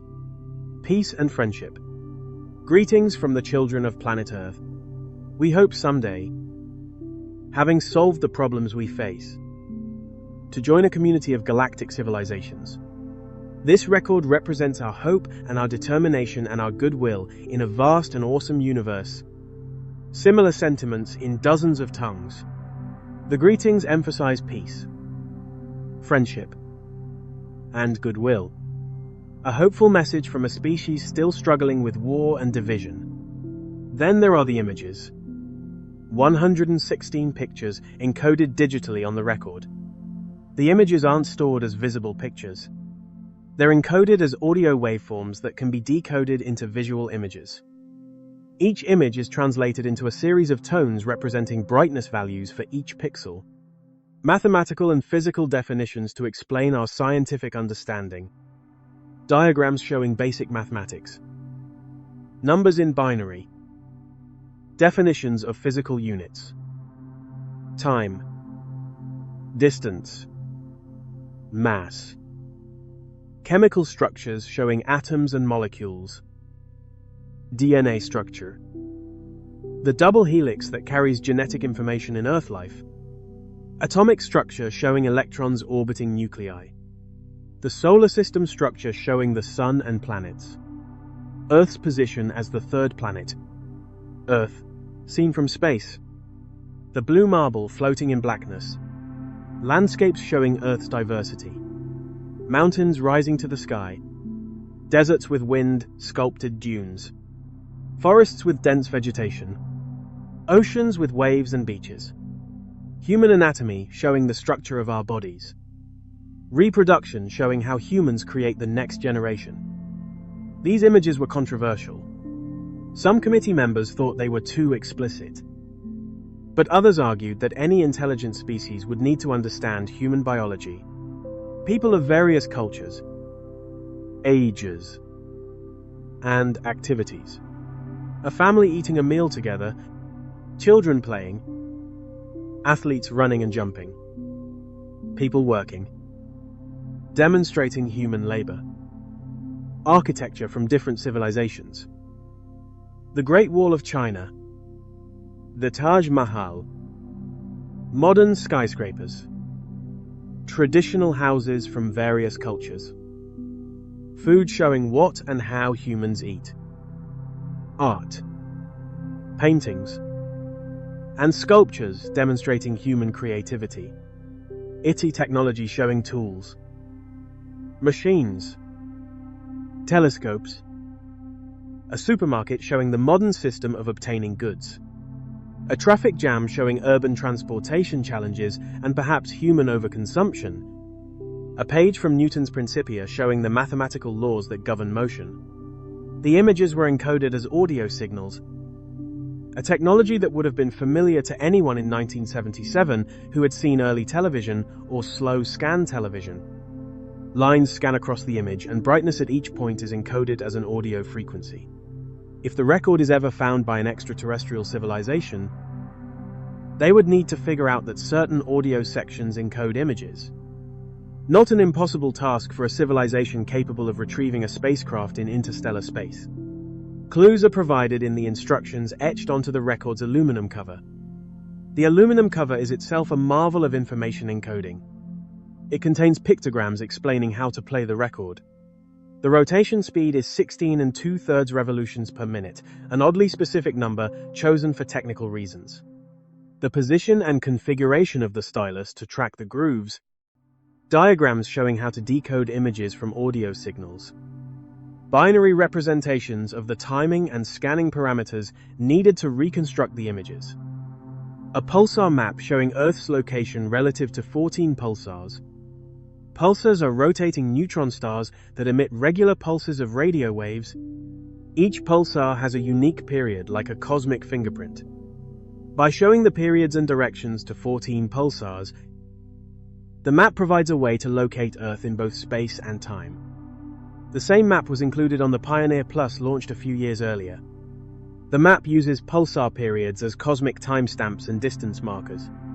Since pulsar periods slowly change over time as the pulsars lose energy, the specific periods shown indicate when the record was made. Creating the golden record was an enormous collaborative effort.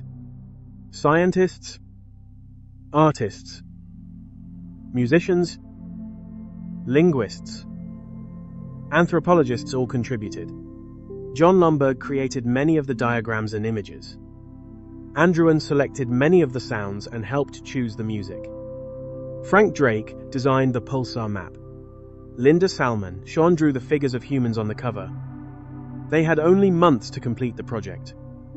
The Voyager spacecraft were being built on NASA's tight schedule. Launch windows were inflexible because of the rare planetary alignment. The record had to be finished, manufactured, and installed before launch. Technical constraints added to the challenge. The amount of data that could fit on one disk was limited by the groove spacing and the record's diameter. Audio quality had to be balanced against duration. Higher quality audio uses more space, limiting what could be included. Image resolution had to be balanced against the number of images. More images meant lower resolution for each. Every decision involved trade-offs. Every inclusion meant something else had to be left out. The golden record was more than a scientific project.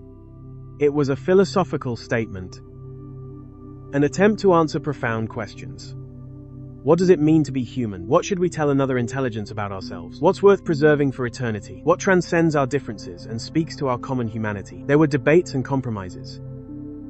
What music to include? Western classical music was familiar to the committee. But was it representative of humanity? Should pop music be included? Rock and roll was controversial in some cultures. Religious music? Which religions? The committee tried to balance representation with quality. They chose pieces they felt were aesthetically significant and culturally important. They tried to include music from many cultures, though inevitably some were overrepresented and others underrepresented. The images were similarly debated. Some committee members wanted to include images of war, poverty, disease, to show the full range of human experience. Others argued we should present our best face to the cosmos, showing achievements and aspirations. The final selection emphasized positive aspects while including some hints of our challenges. There were also technical constraints. The amount of data that could fit on one disk was limited. Audio quality had to be balanced against duration. Image resolution had to be balanced against the number of images. Every decision involved trade-offs. The Golden Record was more than a scientific project. It was a philosophical statement, an attempt to answer the question, what does it mean to be human? What should we tell another intelligence about ourselves? Carl Sagan and his team knew the chance of the record ever being found was vanishingly small. The Voyagers are tiny objects in the vastness of space. The galaxy contains hundreds of billions of stars. Space between stars is incomprehensibly vast. The probability that either Voyager will pass close enough to another star system to be detected is essentially zero. And even if one did pass close to a star system, the probability that a technologically advanced civilization exists there at the right time is even smaller. Most stars don't have planets. Most planets don't have conditions suitable for life. Most life doesn't evolve intelligence. Most intelligent species might not develop technology capable of interstellar observation and retrieval. The Golden Record is more likely to be destroyed than discovered. In billions of years, the Voyagers might collide with something, a planet, an asteroid. Even a tiny dust grain at the wrong angle could catastrophically damage them. They might fall into a star. They might be destroyed by radiation over unimaginable time spans. But the act of creating the record was meaningful for us. It forced us to think about how we would explain ourselves to someone who knows nothing about us. What's important? What's universal? What transcends culture and time? The Golden Record is a snapshot of Earth in 1977. Some of the languages included are now extinct or endangered. Some of the music is no longer performed. Some of the images show things that no longer exist. But it's a time capsule. A message in a bottle thrown into the cosmic ocean. A declaration that we were here. That we existed. That we had thoughts and feelings and culture and dreams. If it is never found, that is okay. The value was in the creation, not the discovery. The value was in asking what truly matters, what endures, and what we want to say about ourselves. And now that record is traveling through interstellar space, attached to Voyager 1, a spacecraft moving at about 38,000 miles per hour through the interstellar medium that it helped us discover. It is carried on a vehicle built by a species that has existed for perhaps 300,000 years, a mere blink on cosmic timescales. In 40,000 years, when Voyager 1 passes within about 1.6 light-years of the star Gliese 445, what will remain of human civilization? Will Earth still be habitable? Will humanity have spread to other stars, or will we have gone extinct? No one knows. But the Golden Record will still be there. Still intact. Still carrying its message.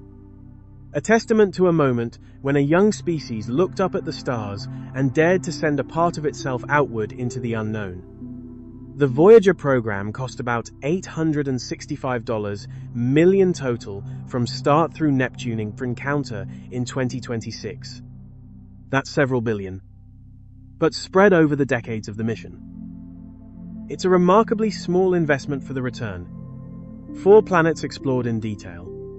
Dozens of moons discovered or studied. First observations of volcanism beyond Earth. First hints of subsurface oceans on icy moons. First measurements of the termination shock. First crossing of the heliopause. First direct sampling of the interstellar medium. Every textbook about the outer solar system uses images from Voyager. Every model of the heliosphere incorporates Voyager data. Every discussion of interstellar space references what the Voyagers found. The spacecraft rewrote our understanding of the solar system and its boundary. They showed that Io is geologically active, driven by tidal heating. This discovery changed how we think about energy sources for geology. Not just radioactive decay in planetary interiors, Tidal heating from gravitational interactions can power volcanism and tectonics. This applies to Io, Europa, Enceladus, and potentially exomoons orbiting giant exoplanets. They suggested Europa might have a subsurface ocean. This has driven decades of mission planning. Future missions to Europa are designed to search for signs of life in that ocean. If life exists there, it would prove life can arise independently in multiple locations, even in environments very different from Earth. They revealed the complexity of Saturn's rings. Thousands of ringlets, shepherd moons, resonances, waves. The rings are a natural laboratory for studying orbital mechanics and disk dynamics. Principles learned from Saturn's rings applied to protoplanetary disks around young stars, to accretion disks around black holes, to galaxy disks. They explored Uranus and Neptune, the only spacecraft ever to visit those planets. Everything we know about their atmospheres, magnetic fields, and moons comes primarily from Voyager 2's brief flybys. And then, after the planets, they continued into the heliosheath, across the termination shock, through the magnetic highway, across the helop into interstellar space. They measured the distance to the helop and found it farther than predicted. They measured the shape of the heliosphere and found it asymmetric. They measured the properties of the interstellar medium and found them different from models. They detected tsunami waves from solar storms propagating through interstellar space. They measured the galactic magnetic field and found it oriented in unexpected ways. They mapped cosmic ray intensities and discovered anisotropies that no one had predicted. Each of these findings forced scientists to update their understanding, to revise models, and reconsider long-held assumptions. This is the true value of exploration. Not simply to confirm what we think we know, but to discover what we do not know, to find the surprises waiting beyond the edge of our understanding. To learn that reality is more interesting than our theories. The Voyagers were designed to explore the outer planets. They succeeded at that. But their greatest legacy might be what they discovered afterward. The evidence that we still don't fully understand. Even our own cosmic backyard. NASA is planning a follow-up mission called the Interstellar Probe. It is still in the concept stage, with no firm launch date or budget yet. But the science goals are clear to answer the questions the Voyager missions raised. The Interstellar Probe would be designed from the beginning for an interstellar mission. More power, a longer operational lifespan, better scientific instruments, and a much higher velocity. The goal is to reach between 500 and 1,000 astronomical units within about 50 years, 5 to 10 times farther than the Voyager spacecraft have traveled. To achieve this, the spacecraft would need to travel at roughly 80,000 to 160,000 miles per hour, about twice the speed of Voyager. Or even faster. This would require either a more powerful launch system or a close solar flyby using solar thermal propulsion, or some other advanced propulsion technology. The scientific objectives include exploring the heliosphere's nose and tail in far greater detail. Voyager 1 crossed the heliopause near the nose of the heliosphere. Voyager 2 crossed toward the side. But what about the tail? How far does it extend? What's its structure? The Interstellar Probe would also explore the outer heliosphere more systematically. Voyager took point measurements along two trajectories. The Interstellar Probe could map larger regions, measuring how properties vary over distance and direction. And it would travel much farther into the interstellar medium. 500 to 1,000 astronomical units is still incredibly close to the Sun on galactic scales. But it is far enough to determine whether the interstellar medium properties measured by Voyager are typical, or whether they vary significantly over larger distances. The mission could also search for the heliosphere's bow shock, if it exists. Some models predict a bow shock in the interstellar medium somewhere between 140 and 230 astronomical units from the Sun, But given how wrong earlier models were about the heliopause itself, the bow shock could be almost anywhere. The interstellar probe might find it or it might not. Either outcome would be scientifically valuable. The spacecraft could carry advanced particle detectors to better characterize galactic cosmic rays, magnetometers to map the galactic magnetic field, and plasma wave instruments to detect turbulence and waves in the interstellar medium. Possibly even a camera to image the solar system from outside, taking a family portrait from interstellar space. But the mission is decades away. Design work is ongoing. Funding hasn't been secured. Even if everything goes perfectly, launch wouldn't happen until the 2030s at earliest, and the spacecraft wouldn't reach 500 AU until the 2080s. The scientists designing the mission probably won't live to see its primary results. This is the reality of interstellar exploration. The timescales are longer than human lifetimes. The Voyagers launched when many of the scientists analyzing their current data weren't even born. The engineers maintaining the deep space network weren't alive when the spacecraft were built. The people who will see the Voyager's last transmissions are likely in elementary school or younger today. Science on these timescales requires institutional commitment, continuity across generations, a willingness to start projects whose conclusions you won't live to see. But that's what exploration requires. Lewis and Clark explored the western United States, but settlement took generations. Mellin's expedition circumnavigated the globe, but he died before the voyage was complete. Apollo landed humans on the moon, but we haven't returned in over 50 years. Progress isn't linear. It's fits and starts. Periods of rapid advancement followed by consolidation or even retreat. The Voyagers represent a particular moment in history. A moment when funding was available. Technology was adequate.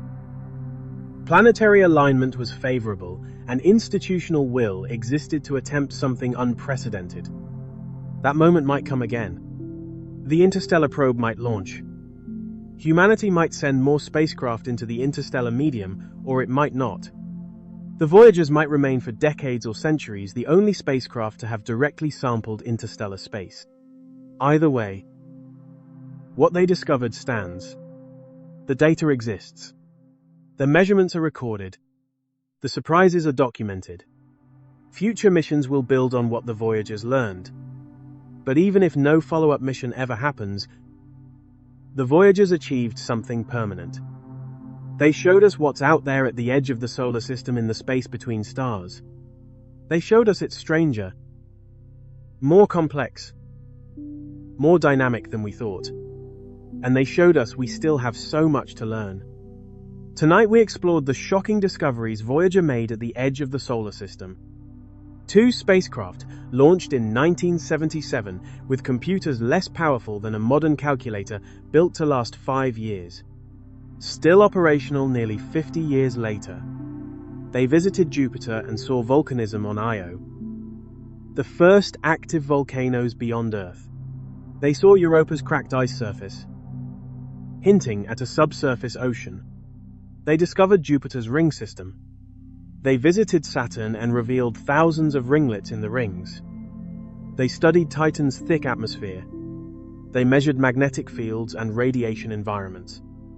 Voyager 2 visited Uranus and Neptune, the only spacecraft to ever reach those distant worlds. Voyager photographed Miranda's fractured terrain. It discovered Neptune's great dark spot and measured winds exceeding 1,300 miles per hour. It studied the nitrogen geysers erupting from Triton, one of the coldest surfaces in the solar system.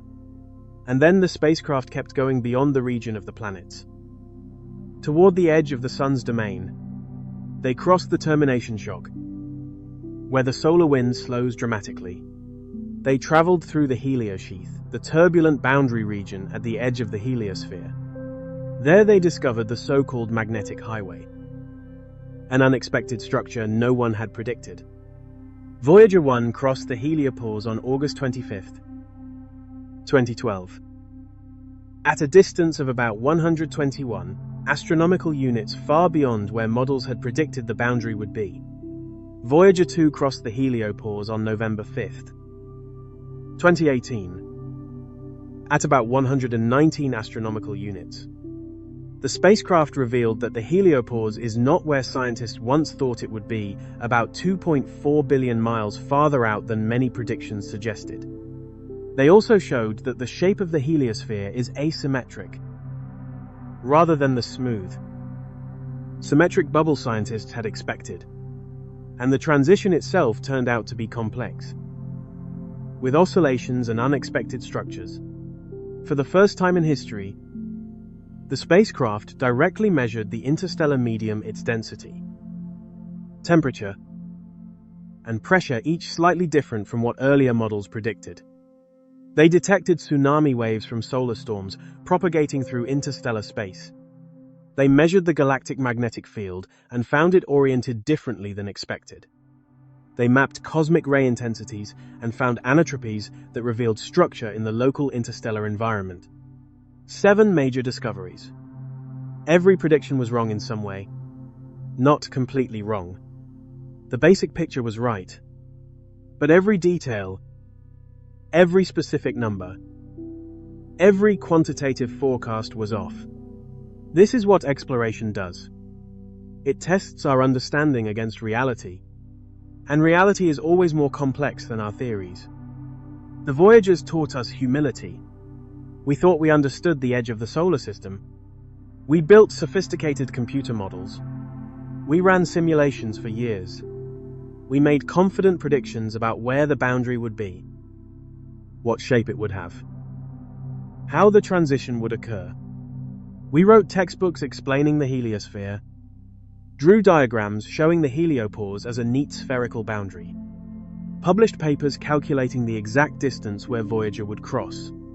And then 2 spacecraft actually went there and measured it, and we learned we were wrong about almost everything. Not fundamentally wrong about the physics. The basic picture was correct. Solar wind does meet interstellar medium. A boundary does form where their pressures balance. Cosmic rays are more intense beyond that boundary. But every specific prediction, every quantitative detail, turned out to be incorrect. The distance was wrong by billions of miles. The shape was asymmetric when we predicted symmetric. The transition took years when we expected weeks. The magnetic highway wasn't predicted at all. The interstellar medium properties didn't match our estimates. The magnetic field orientation surprised us. The cosmic ray directionality wasn't what we anticipated. 7 major discoveries. 7 ways that reality surprised our best theories. This is how science actually works. Not the neat linear progression often portrayed in textbooks. Not a simple path from hypothesis to confirmation, but a messy process of prediction, measurement, surprise, and revision. We build models based on the best available data. We make predictions. We test those predictions. When reality doesn't match, we learn something new. We update our models. We refine our understanding. And then we make new predictions to be tested. The Voyagers are a perfect example of this process. Scientists made honest predictions based on solid physics and the data available. Those predictions turned out to be wrong in important ways. Not because the scientists were incompetent or careless, but because the universe is more complex than any model can capture. There were factors scientists hadn't accounted for.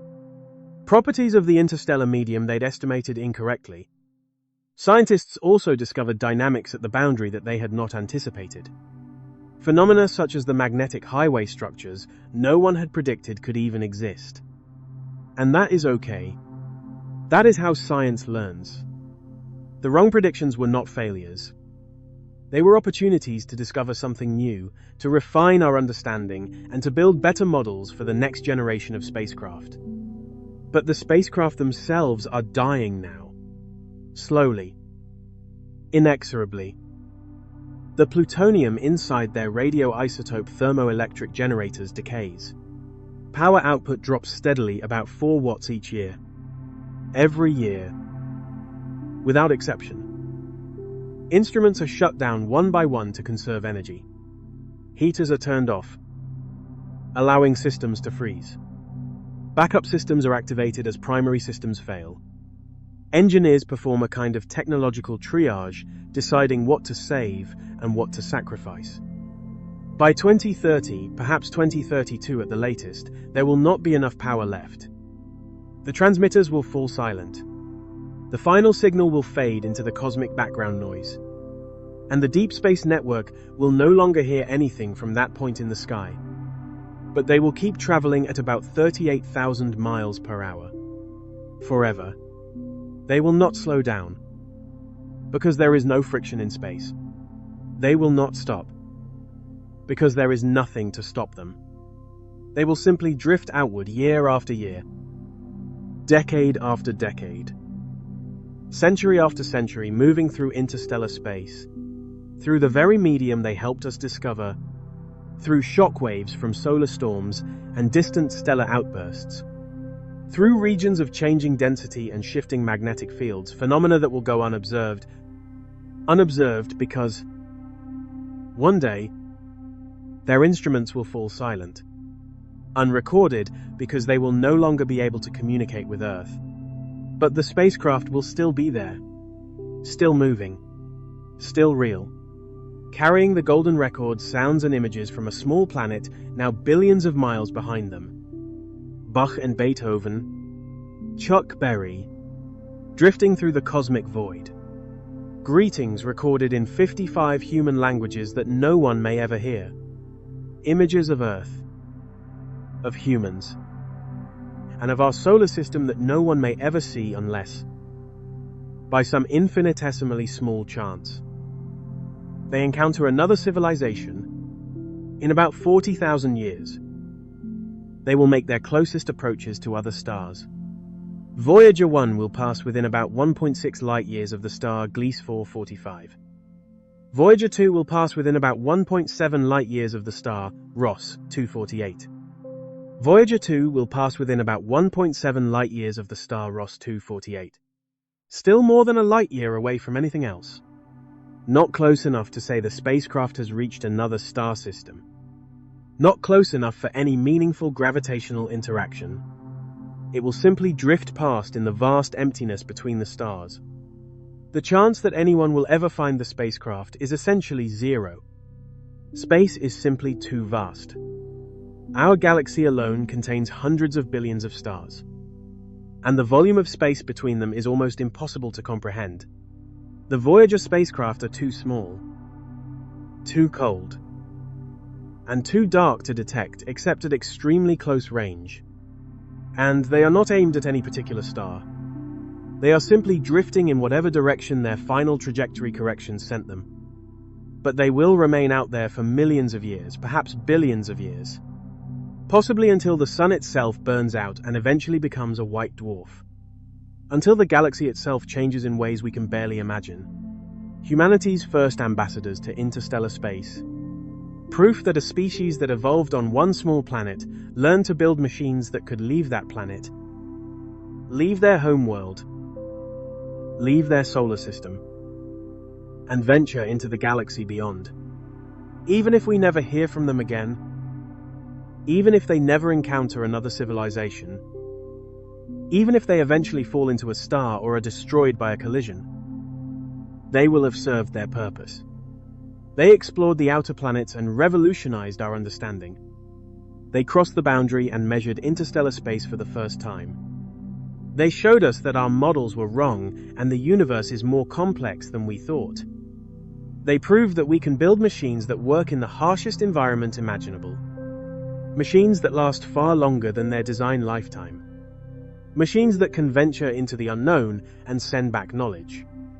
And the discoveries they made, the data they returned, the knowledge they gave us, that's permanent. That can never be taken away. Future missions will build on what Voyager learned. The interstellar probe, if it's ever built, will use Voyager's discoveries to plan its trajectory and design its instruments. Future textbooks will reference Voyager's findings about the heliosphere and interstellar space. Future scientists will study Voyager data for decades to come, finding new insights we haven't noticed yet. The measurements exist in NASA's archives. The images are stored and backed up. The knowledge has been integrated into our scientific understanding. The Voyagers showed us the edge of the solar system. They showed us that even at that edge, even at a boundary we thought we understood, reality is stranger and more wonderful than we imagined. They showed us that exploration is about more than confirming what we think we know. It's about discovering what we don't know. Finding the surprises.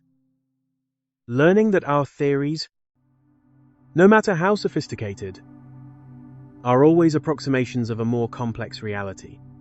They showed us humility in the face of the universe. Showed us that we're still learning about our own cosmic backyard. Still discovering basic facts about where the solar system ends and interstellar space begins. If we're still learning about that, imagine how much we don't know about the galaxy, about the universe, beyond, about the cosmos as a whole.